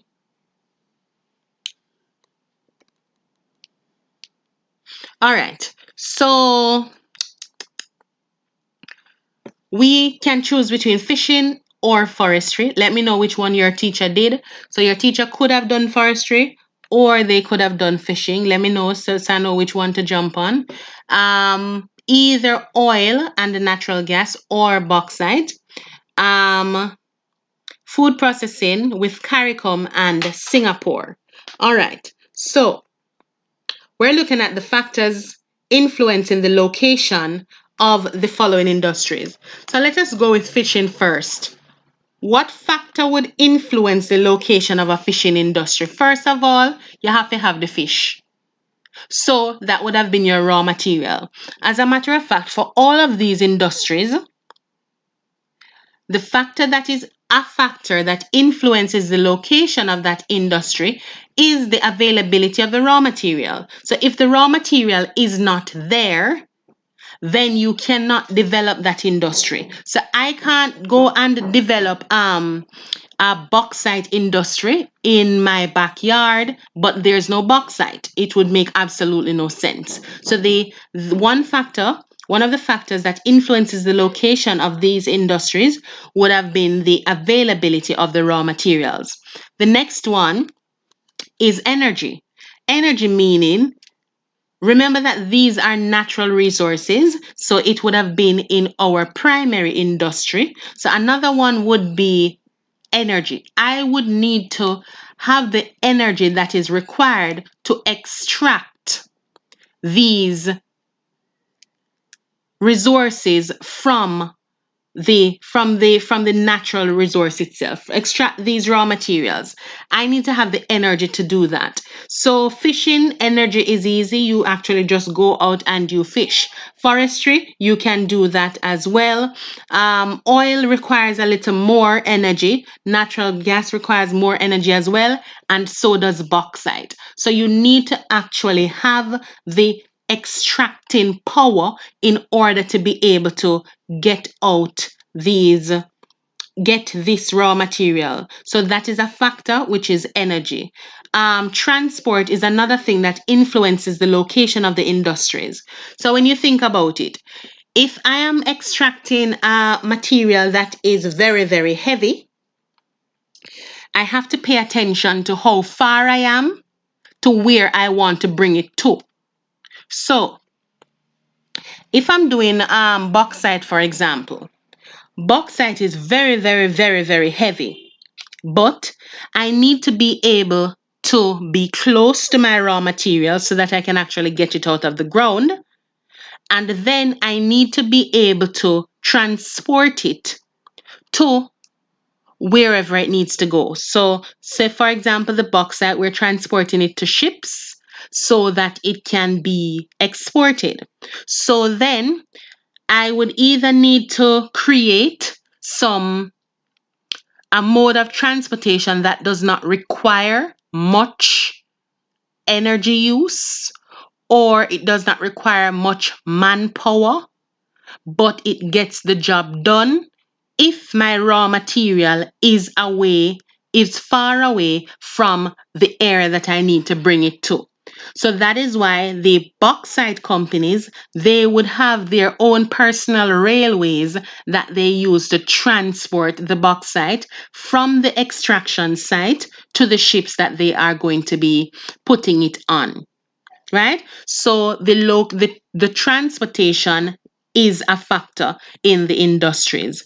For forestry as well, you need to be able to transport the logs that you are cutting from one point to the next. So that is another thing that would influence the location. So yes, you may have large, beautiful trees on top on the extreme peak of a mountain, but even though the raw material is on the top of the mountain, you have to factor in your ability to transport that raw material from the top of the mountain to wherever it is that you're going to go and use it. So if it is a terrain where you cannot build a road, you cannot build a railway, you don't have a river for the logs to flow on to get where you want them to get to, then you probably would not go and extract that raw material from where it is. So transportation, or your ability to transport the raw material, is a factor that you need to look at as well. The markets. It makes no sense you extract all of this natural resource if you have no market for it. If there's nobody that is going to buy your bauxite, then you might as well leave it where it is. So the market is another factor that is going to influence the location of your industry. Not only that, the market, meaning where it is going to be sold, determines if you are gonna go and if you're gonna place your say your factory, for example, at this place or at the other place. So you have to ensure. So when say you're gonna start extracting something, say you go home and you find gold in your backyard, you have to take all of these factors into consideration before you actually go about extracting the gold. So you basically have to ask yourself, all right, so I have found the gold, so I have the raw material. Do I have the energy that is required to really extract it? Next, am I able to transport it? After I've extracted it, am I just going to leave it on my lawn? Or do I have the energy that is required to do I have the necessary opportunities to transport it from the place that I'm extracting it from to where it needs to go? The next thing you need to look at is your market. So where exactly is it that you are going to be taking it to? Do you have persons to purchase it? The persons who are purchasing it, are they within your same country? Do you need to be taking it to a port rather than to the market to sell? Things like that. Next, you have to look at the labor force. Do you have somebody who actually knows how to extract the gold? Can you do it yourself, or do you need to find 20 men with a certain knowledge base who can actually extract that gold for you? And then finally, the role of the government. Is this something that the government want to be done inside their country? If it is something that the government wants to be done, are they willing to give you an incentive in order to extract it? Is the government simply going to, as somebody said, buy out your yard if you find a lot of gold, because they would want it for themselves? So it really depends on all of these factors. All of these together would influence where you choose to place one of these industries. So questions like these that we have seen on past papers is that you would have been given a map, and you would have been shown an area where the raw material is available, and then they would ask you factors that would influence, well, they would give you the option, since it's paper one, for factors, for you to choose what factor would influence the location of that particular industry. There was one that we saw with a bauxite mining plant on the map, and then you were asked to choose what area is an industry likely to develop. So the answer for that would have been that you chose bauxite. Okay, let me know if you have any questions about number 12, and then we are going to move on to 13. Factors influencing the development and growth of the tourism industry. For example, physical factors influencing the development of tourism. Physical factors that are influencing the development of tourism is the actual things that we have. So the coastline that we have, our sun, our sea, our sand, basically our climate as well. There is a question that asked on one of the past, well, on more than one past papers, that same question was on it. It asked, which of the following is responsible for the development of tourism in the Caribbean?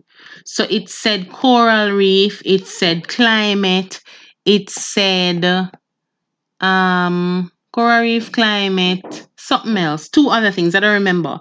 But the answer was climate, because the climate would have influenced the presence of the coral reef.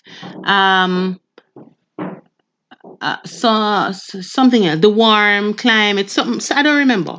But if you remember that question, you can let me know. So they can set a question like that yeah, carnival was there as well, MacLeod. That was another option, carnival. Yes. So climate had summarized the sun, and the water, as Swagman said. So those would not have been your answer. Carnival would not have been your answer either. I remember troubling the Trini people when we went through that question, and we chose climate as the answer because it was the most suitable. It was the most suitable response. Sorry. Right. So you may see questions like those that require you to utilize the knowledge in relation to the question that they had asked. All right, so we're still talking about physical factors that are influencing the development and growth of tourism. So tourists do not only come for the beach.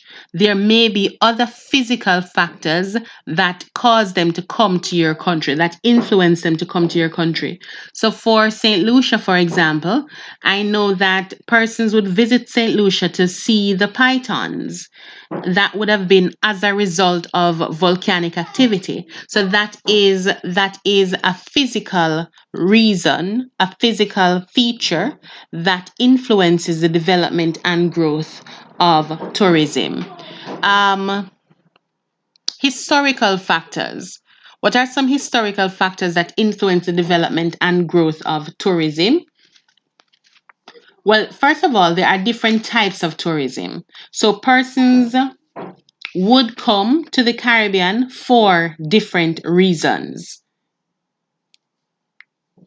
The Caribbean is known or is portrayed as an area for relaxation generally. So because of that, naturally, people, this would be under culture. People would prefer to visit the Caribbean in order to relax.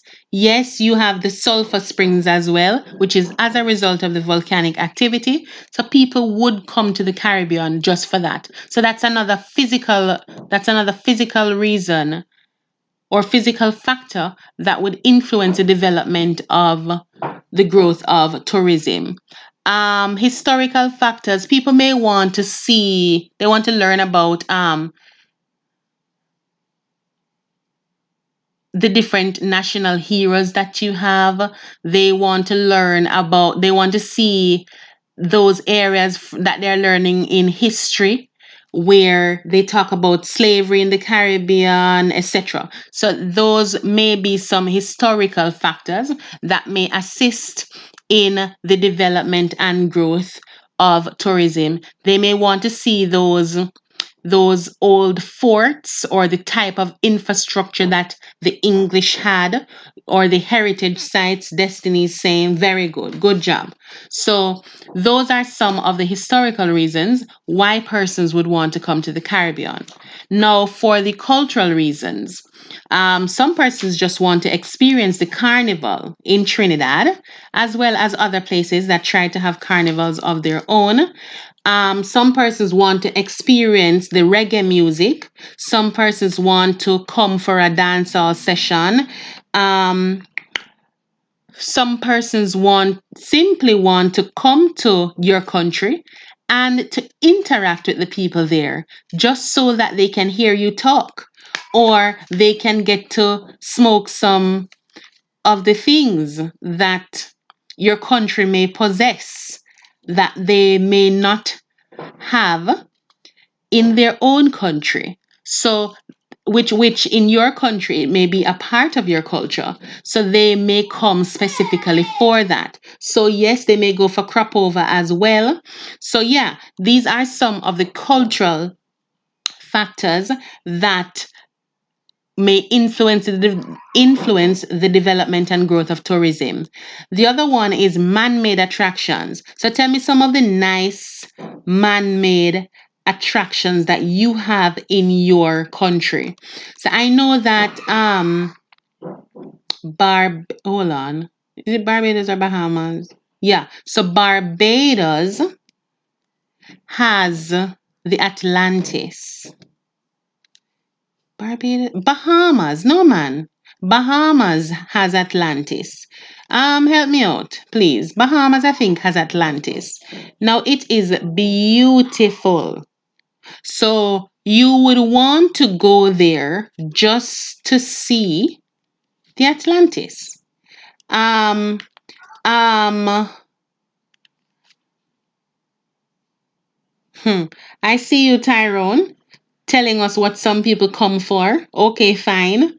Green fig and saltfish. I don't know what that is. I'm not jumping on the food argument again because we don't want any problems. We're I will not. Moving right along. All right, so I am seeing those comments about why people come and what they want to smell and smoke. Okay. All right, so the Bahamas has has the Atlantis Causeway, right?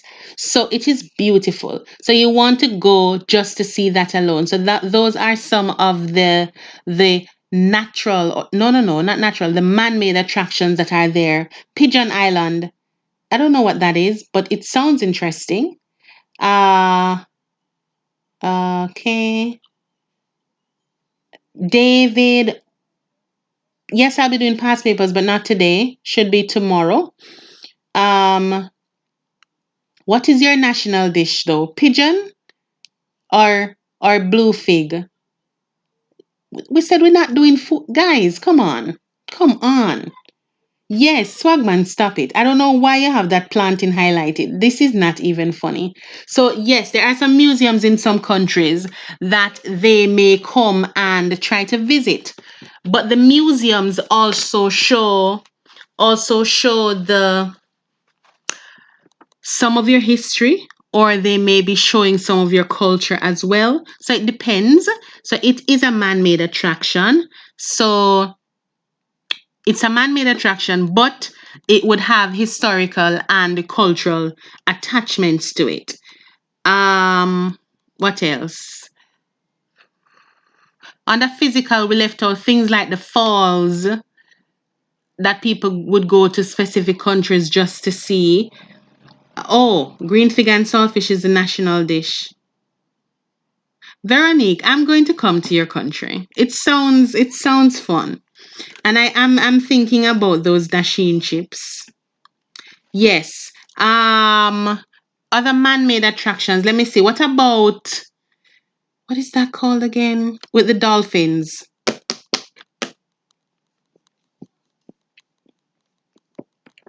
I don't remember. The name slipped me, but there's an attraction. Oh yeah, Dolphin Cove.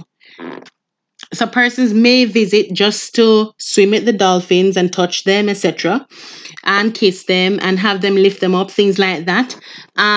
People may also visit to do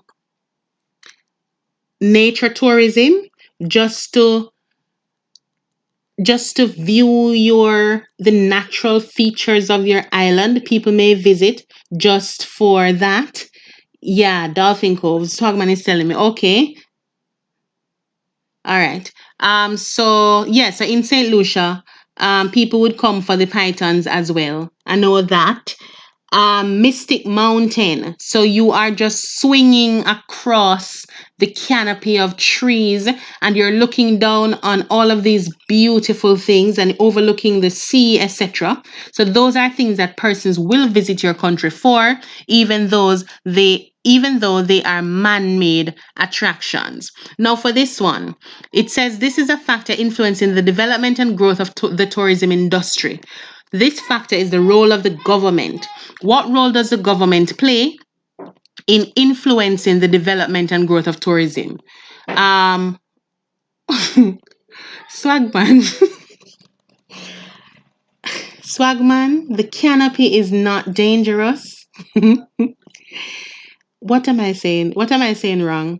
Veronique, pythons. Just type the word that I'm saying wrong, and then, oh Lord. Anyway, I've been saying that word for a long time. Imagine how people laughing at me. So just PTOS? Really? Isn't it spelled PITONS?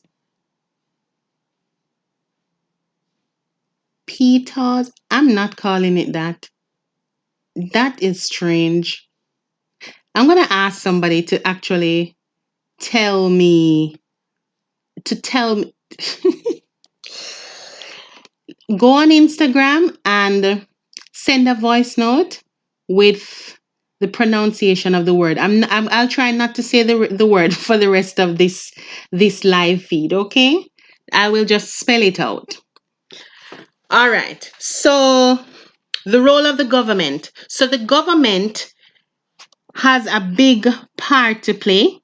They basically decide if they are going to be letting in these whole bunch of strange people into your island to enjoy or to utilize your natural resources. So if the government is not keen on tourism, if they are not keen on visitors, if they do not see it as important, etc., then it will not assist the industry any at all.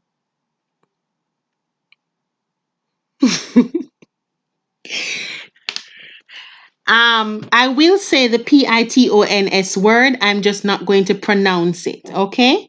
Until I hear it for myself. So when she sends it to me, then I will actually say it. But as of now, it is pitons. All right? So we're moving on. Let me know if you understand the role of the government, or if you understand all of the factors influencing the development and growth of the tourism industry in the Caribbean. Potential question from this for your multiple choice as well is that they may list out some of these, and they may ask you which of the following is not a factor influencing the development and growth of the tourism industry. So you can select which one it is. Okay? Next one, number 14, benefits and problems associated with the selected industries.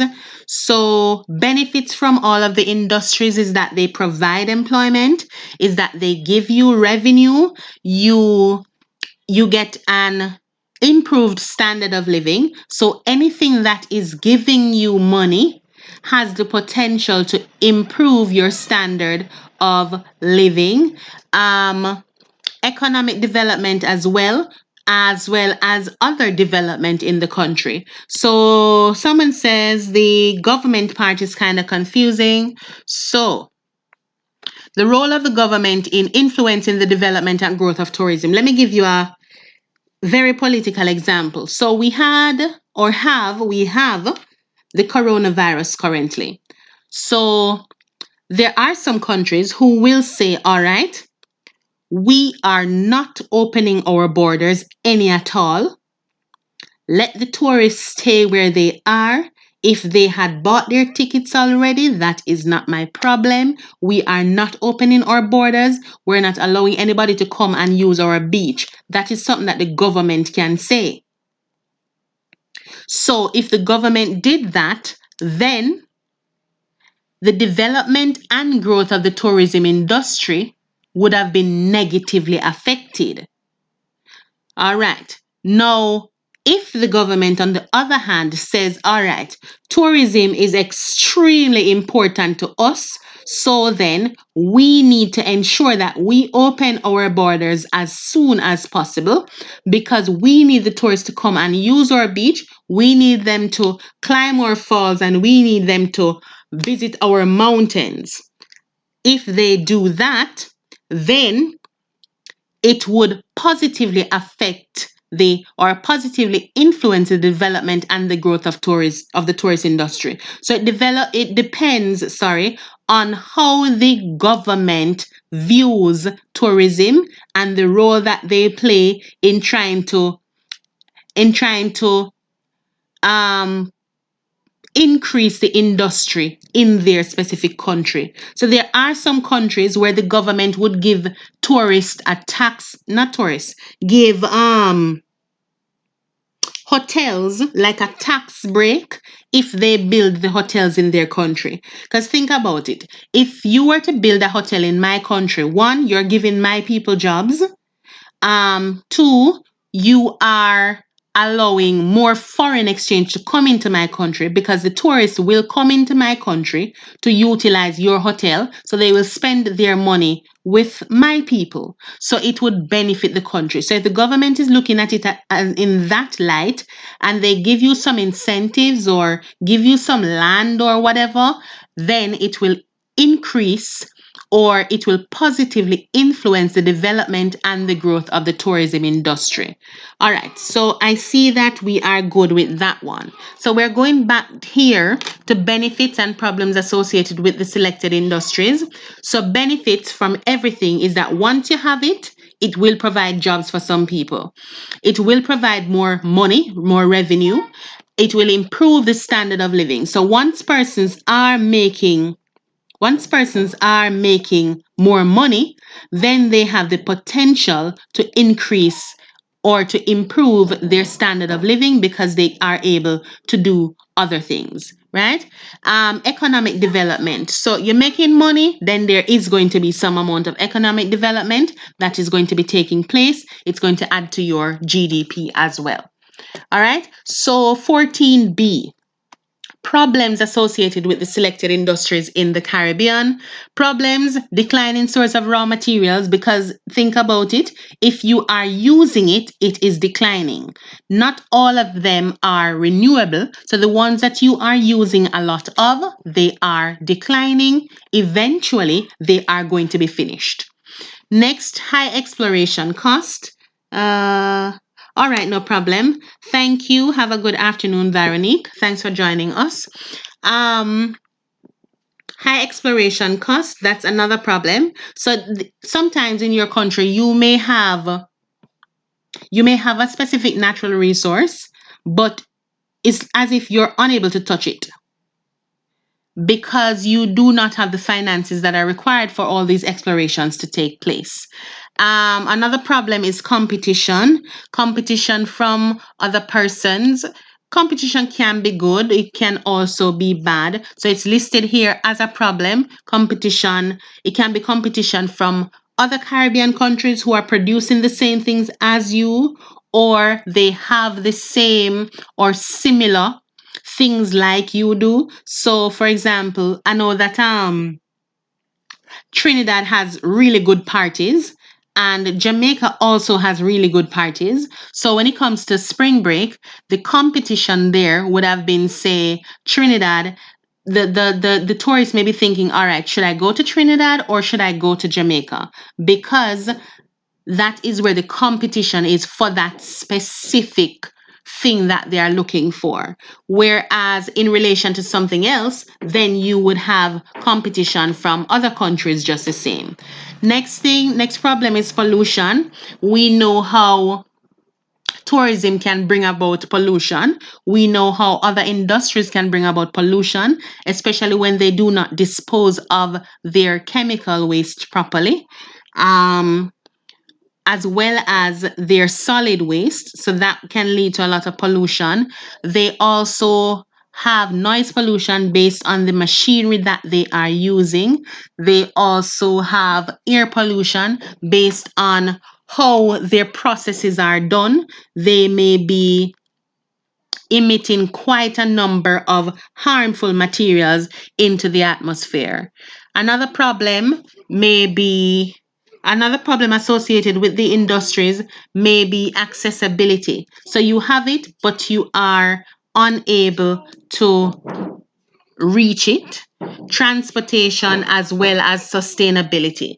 So sustainability is a big one that needs to be paid attention to. Sustainable use of resources means that you are using the resources with the ability or with the thought of the future persons in mind. So you're thinking that, all right, I'm using it now today, but I'm utilizing it in such a way that the future generation will still be able to have access to it and they will still be able to utilize it. So the problem is that not all of our resources or not all of our industries are utilized in a sustainable way. We're seeing in tourism now where you have nature tourism, you have what is that thing called? Adventure tourism, where persons visit the islands. They don't take away from it any at all. They just visit to basically look at it and utilize it in a way where it does not affect or it does not really, it's like a non-consumptive use. They don't take anything away from it, even though they are using it. So they are utilizing it in harmony with the environment. Examples of these kind of tourist activities would have been like bird watching. So you go to the area and all you do really is to sit down and look at the birds. It's also in relation to whale watching. So you go out and all you do is look at the whales. Other examples could be that you are going up a trail in a mountain just to look at the peak. You're not leaving any garbage behind. You're just using a little trail that is not necessarily harming the environment. It is not disrupting the flora, neither is it disrupting the fauna. So that is sustainable tourism, basically. Solutions to the problem faced by the selected industries. So exploration of new sources of raw materials. So instead of utilizing one thing all the time, you try to find new sources of raw materials that are able to give you the same products, basically.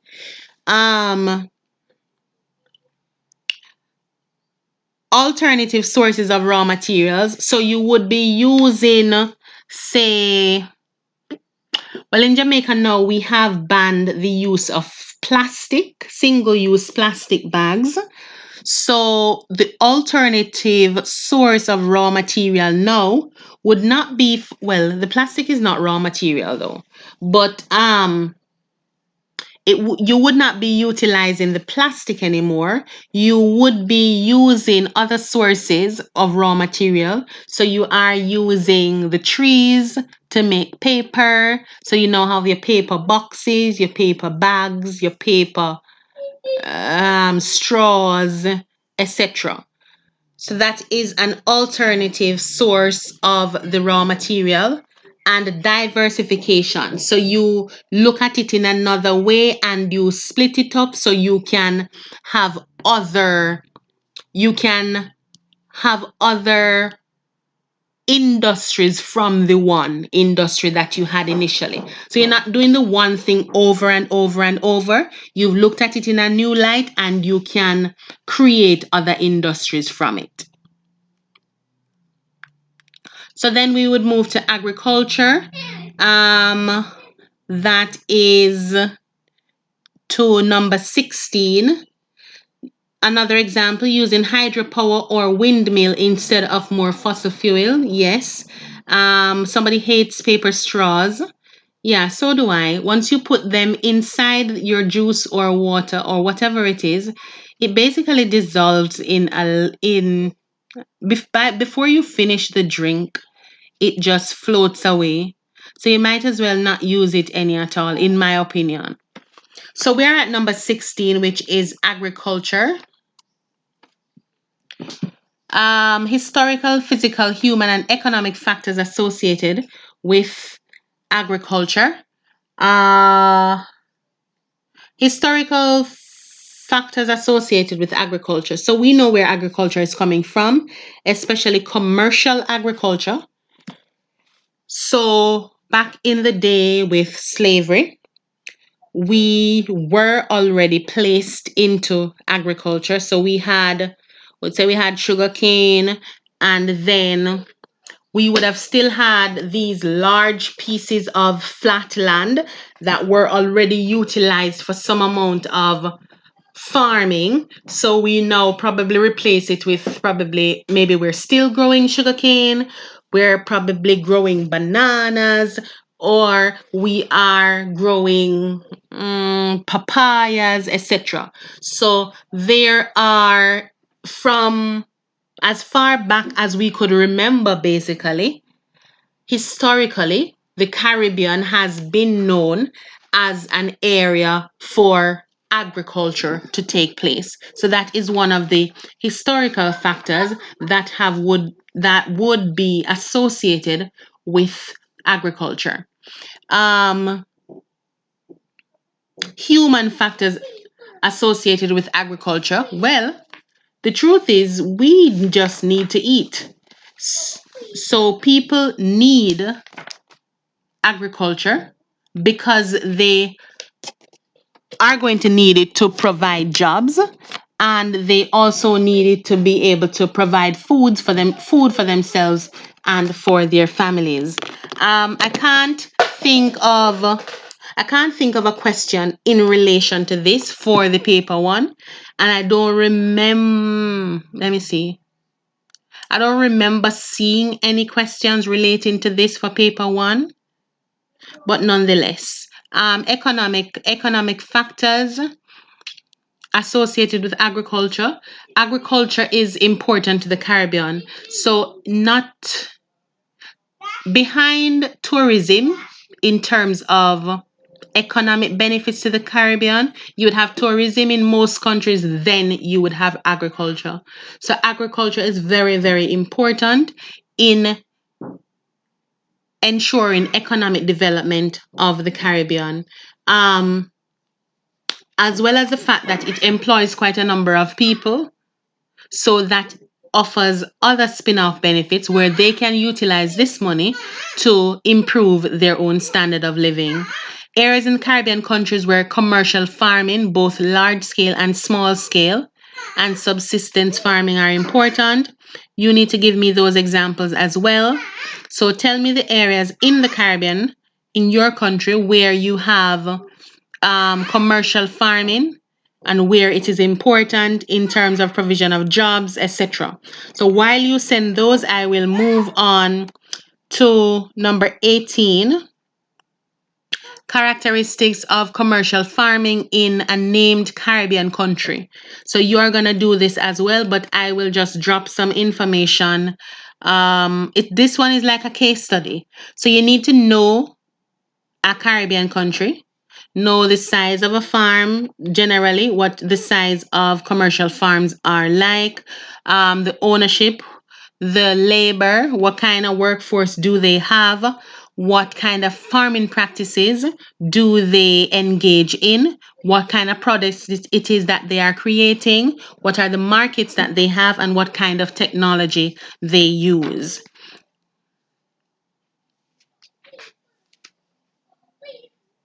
So, for example, commercial farming, we know that these are large scale farms. Their main purpose of having these farms, just as the name suggests, commercial, is for money making.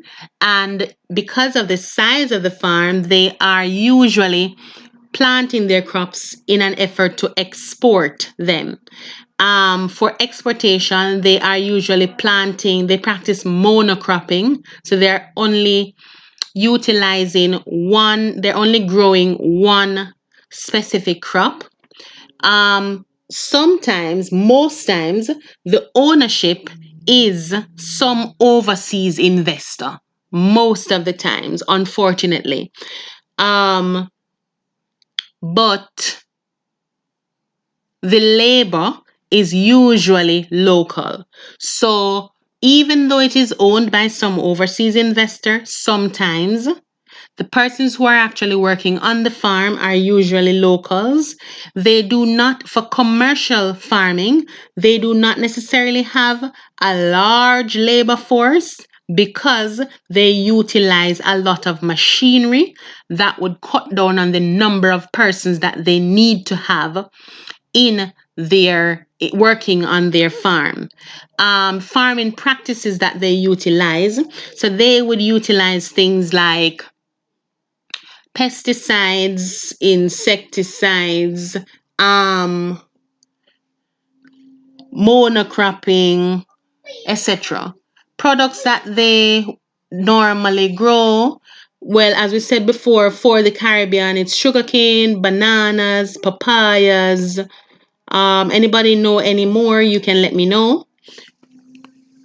Technology that they utilize. Yes, they do have advanced technology that they use. They would have their irrigation system or some of those drip tip irrigation system, I think it is called, something relating to that. We visited a farm and they gave us a tour, a large scale farm. They gave us a tour of their property and some of the types of technology that they used. There was one area, like the papaya farm, they would have trucks that drive through the papaya fields. So you would have papayas on both sides of the trucks. Then you have a picker in the back, two pickers in the back of the truck on either side, and then they have a like an elevation system. They're standing in something and it lifts them up, it elevates them all the way to the fruit itself on the tree, where they can pick the fruit and put it in a container that takes it all the way back down into the truck without them having to do much. Yes, we're seeing that we produce rice as well on a large scale, as well as sugarcane. We said sugarcane. Okay. Characteristics of sugarcane farming: acreage farming practices, labor technology. So basically, that is what we just discussed. The use of materials, the tools that they use, techniques, sources of power to improve their productivity, and the markets. So as we said, it is mainly for export. So it is overseas market that they are going to be sending it to.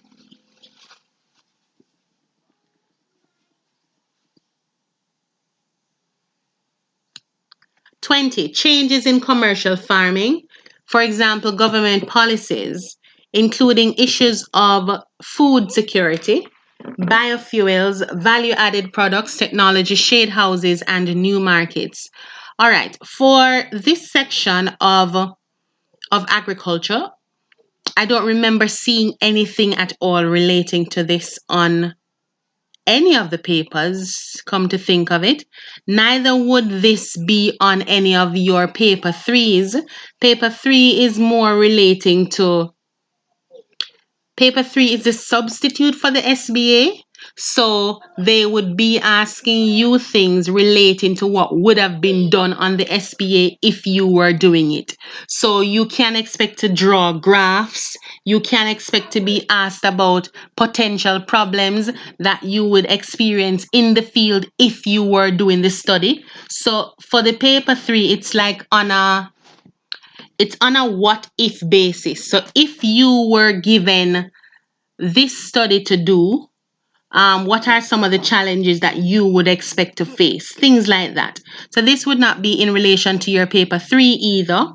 And not much of it in relation to paper one.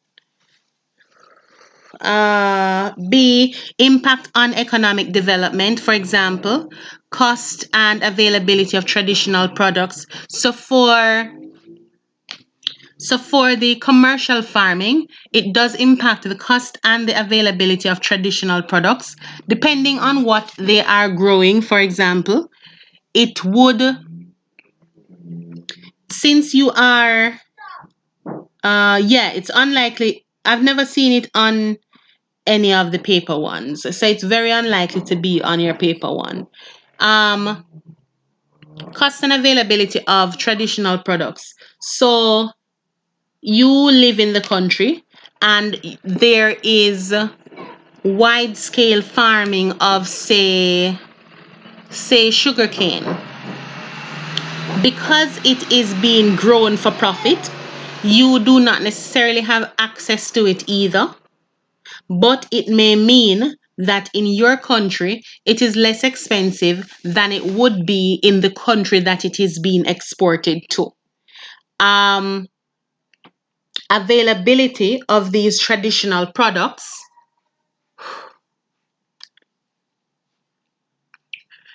Yes, these products would have been available, but sometimes, most times, what is sent to the local market is what is not needed for the export market.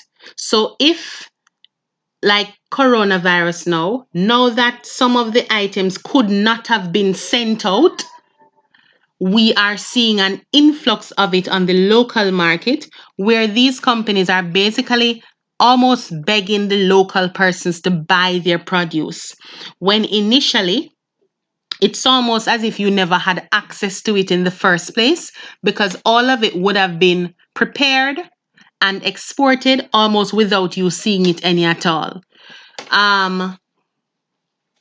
So this would impact the economic development in general. Another impact on economic development is income. So once these are available, they provide jobs. Jobs provide opportunities for persons to improve their standard of living. Government revenue, the government can put on all sorts of incentives, not incentives, sorry, taxes on these exportations or on these large scale farms, things that they are required to pay to the government. So the government does get some amount of revenue from it. Job opportunities, we know that one already, as well as diversification. Next one is environmental degradation. So we are at the last two for human geography. So we're almost finished. Environmental degradation for agriculture. So we know the effects of deforestation. We have seen these on our paper one as well. Quite a number of questions about deforestation that are set in several different ways. They ask you things like to how deforestation leads to flooding, and it is set up in a step-by-step format, and you should select the correct format in how deforestation would lead to flooding. So it would include deforestation, overland flow, soil erosion, something else, and then you should put them in order to see how one thing would lead to the other. Soil erosion, well, agriculture would lead to deforestation or cause deforestation because you would have been clearing the land in order to plant your produce on it. Soil erosion, depending on what you are farming, there can be a lot of soil erosion involved. So you would have removed the trees, so there's not much to hold the soil in place. Then, depending on the type of machinery that you are utilizing on the farm, it may destroy the soil as well. Soil exhaustion. So you are consistently utilizing the same soil over and over and over, and you are removing the same nutrients over and over because you keep planting the same thing.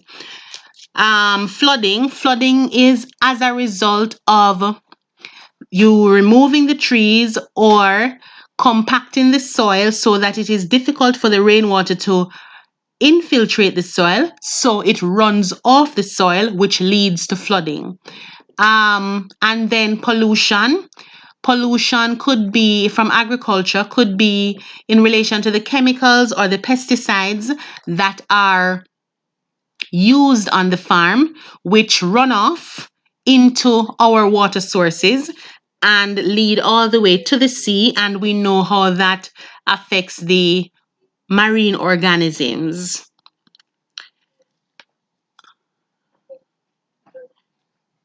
For quarrying, mining, and secondary industries, deforestation is similar. So in order to get these things, you would have removed all the trees. The pollution from quarrying, mining, and other secondary industries would be more linked to it can be in the form of, it wouldn't be pesticides and insecticides. It can be other chemicals that are being released by these industries. It can also be in terms of air pollution from what they are burning or the machinery that they are using that is letting off all of these exhaust into the atmosphere. The pollution can also be, hold on.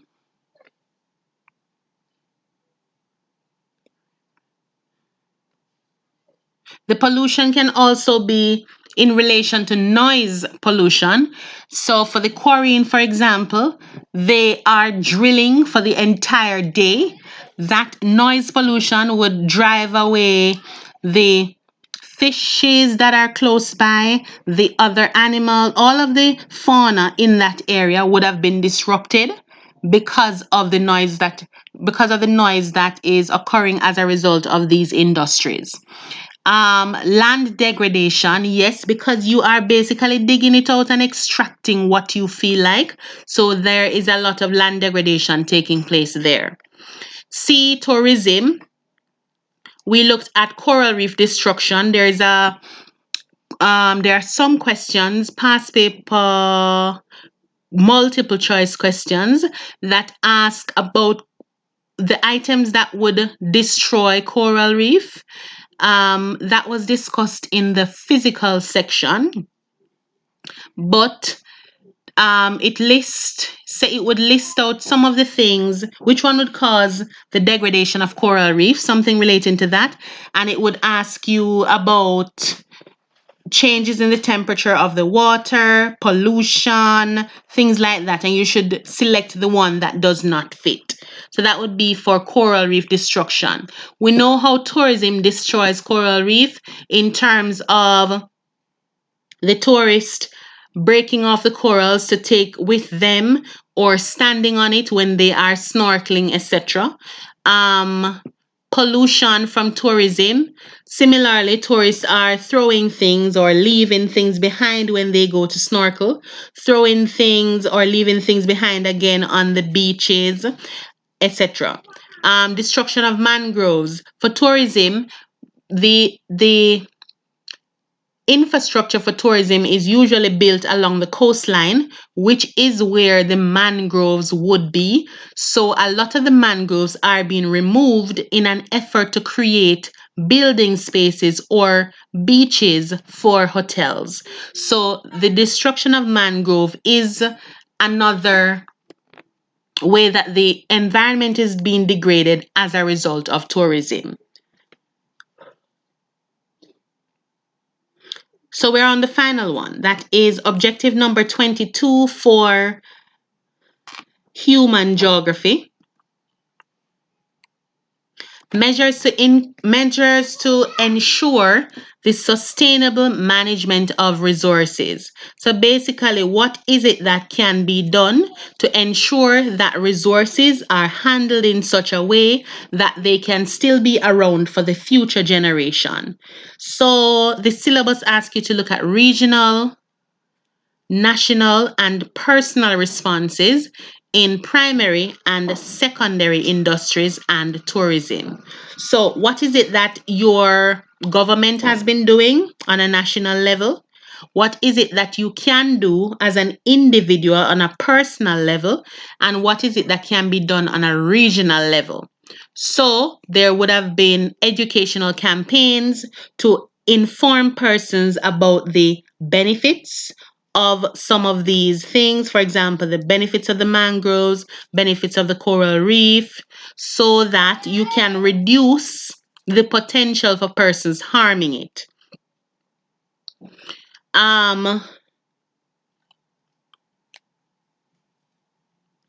Yes, I will revise map work next. Your exam is on what? Tuesday, I think. So I think tomorrow I think we have about 3 past papers left out of all of them. I think we have about 3 past papers left. Tomorrow I would do past papers, and then we can set another date for crash course for the map work as well.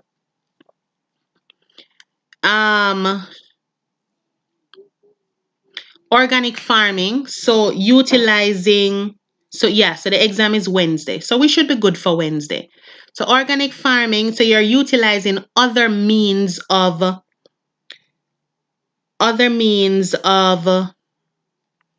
fertilizing or getting the most out of your farm, means that are not going to harm the environment.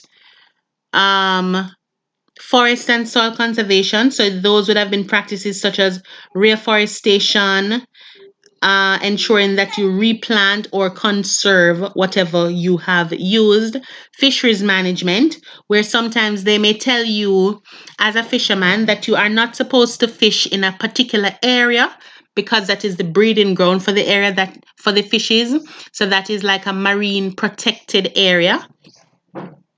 Or there's a specific time of year where you're asked not to catch, for example, lobsters at one point of the year because they're giving them a chance to reproduce so that you will always have. Improved mining and manufacturing techniques. So you do things in a way that is sustainable for future. And ecotourism. We spoke about ecotourism already. So we know that it is basically sustainable tourism or environmentally friendly tourism where you have tourists, they still enjoy themselves, do what they need to do, but it is done in a way where the environment is not harmed. All right. So we are at the end of human geography crash course, even though it crashed at one point. I think we are good. If you have any questions, let me know. So we are about to end.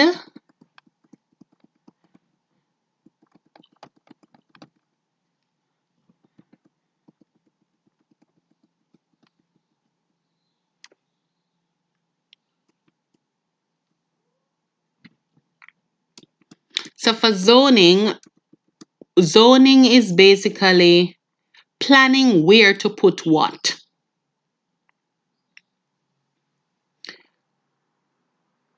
So you decide that, all right, for my coastal area or for my city area, I need to ensure that I protect the environment. So I still need some amount of greenery. So this area, I don't want any building on it. As a result of that, nothing should be built here. The industries are to be at one specific point, and any hotel that is being built needs to be built at that other point. So you're planning out your city by determining what should go where. All right. Any other questions? So the exam is on Wednesday. You're almost there, and I think that you will be good for your exams. We have finished physical geography. We have just finished the human geography. So we can do map work soon. And then you'll be good for the exams. And we would have finished, no, we have maybe about three past papers left to actually go through. But by now you have a pretty good idea of what to expect on the exam. Again, I suggest that you watch that other video that I made already for the tips for the tips for the geography CSEC multiple choice tips. I suggest that you watch that one so that you can actually know what to expect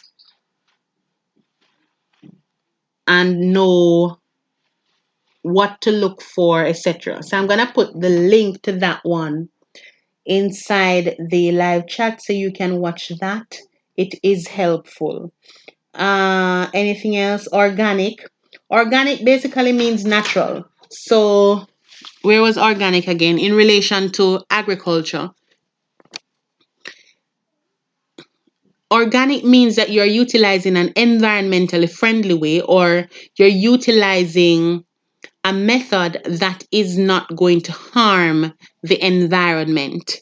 So if you're practicing organic farming, whatever you're putting inside your soil, even if it washes off into the waterway, it will not harm the fishes that are there. It will not kill them.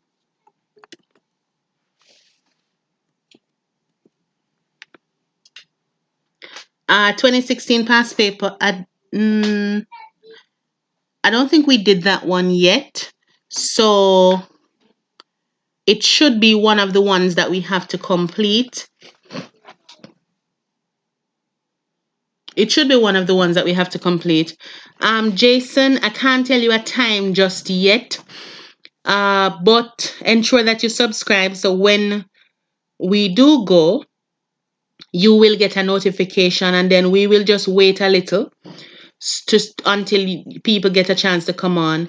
Also, Jason, you can follow me on Instagram so that once I figure out what time I will be available, I will post it on Instagram so you will get a chance to see what time we will be going on so you get a heads up. Yeah. Any other questions? I think we are good.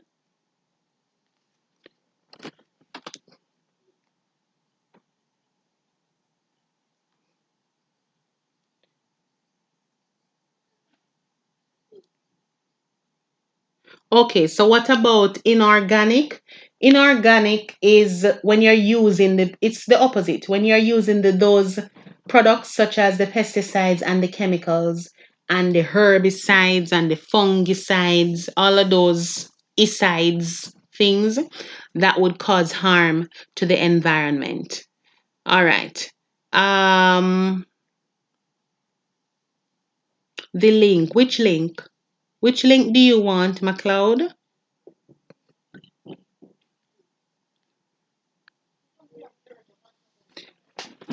Let me know which link you want so I can send it to you. Remember that the answer keys for the past papers that we did already, those are on the blog, so you can go and you can check the answer keys and you can rewatch the videos in preparation for the exam. Um, if you have not subscribed yet, ensure that you do so. That will help out a whole lot. Um, yes, they are artificial. So yeah, they're synthetic. They're not good for the environment any at all. They are not natural. The organic ones are natural, so the environment can handle it the way that it should. All right. So I think we are ready. I think we are good. So you are welcome, guys. I really hope you pass your exams and all get ones. Yeah. Ensure that you tell me as well how the exams go after. Send me some messages. Let me know what's up. Again, thank you for watching. Have a good evening.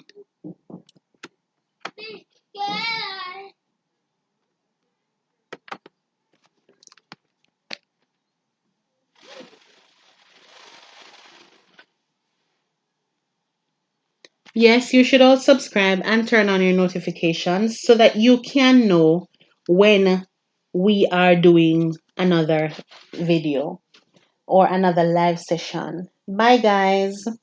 I will save this, I will upload it so that you will get a chance to rewatch it if you need to, if there's something that you don't remember. Okay?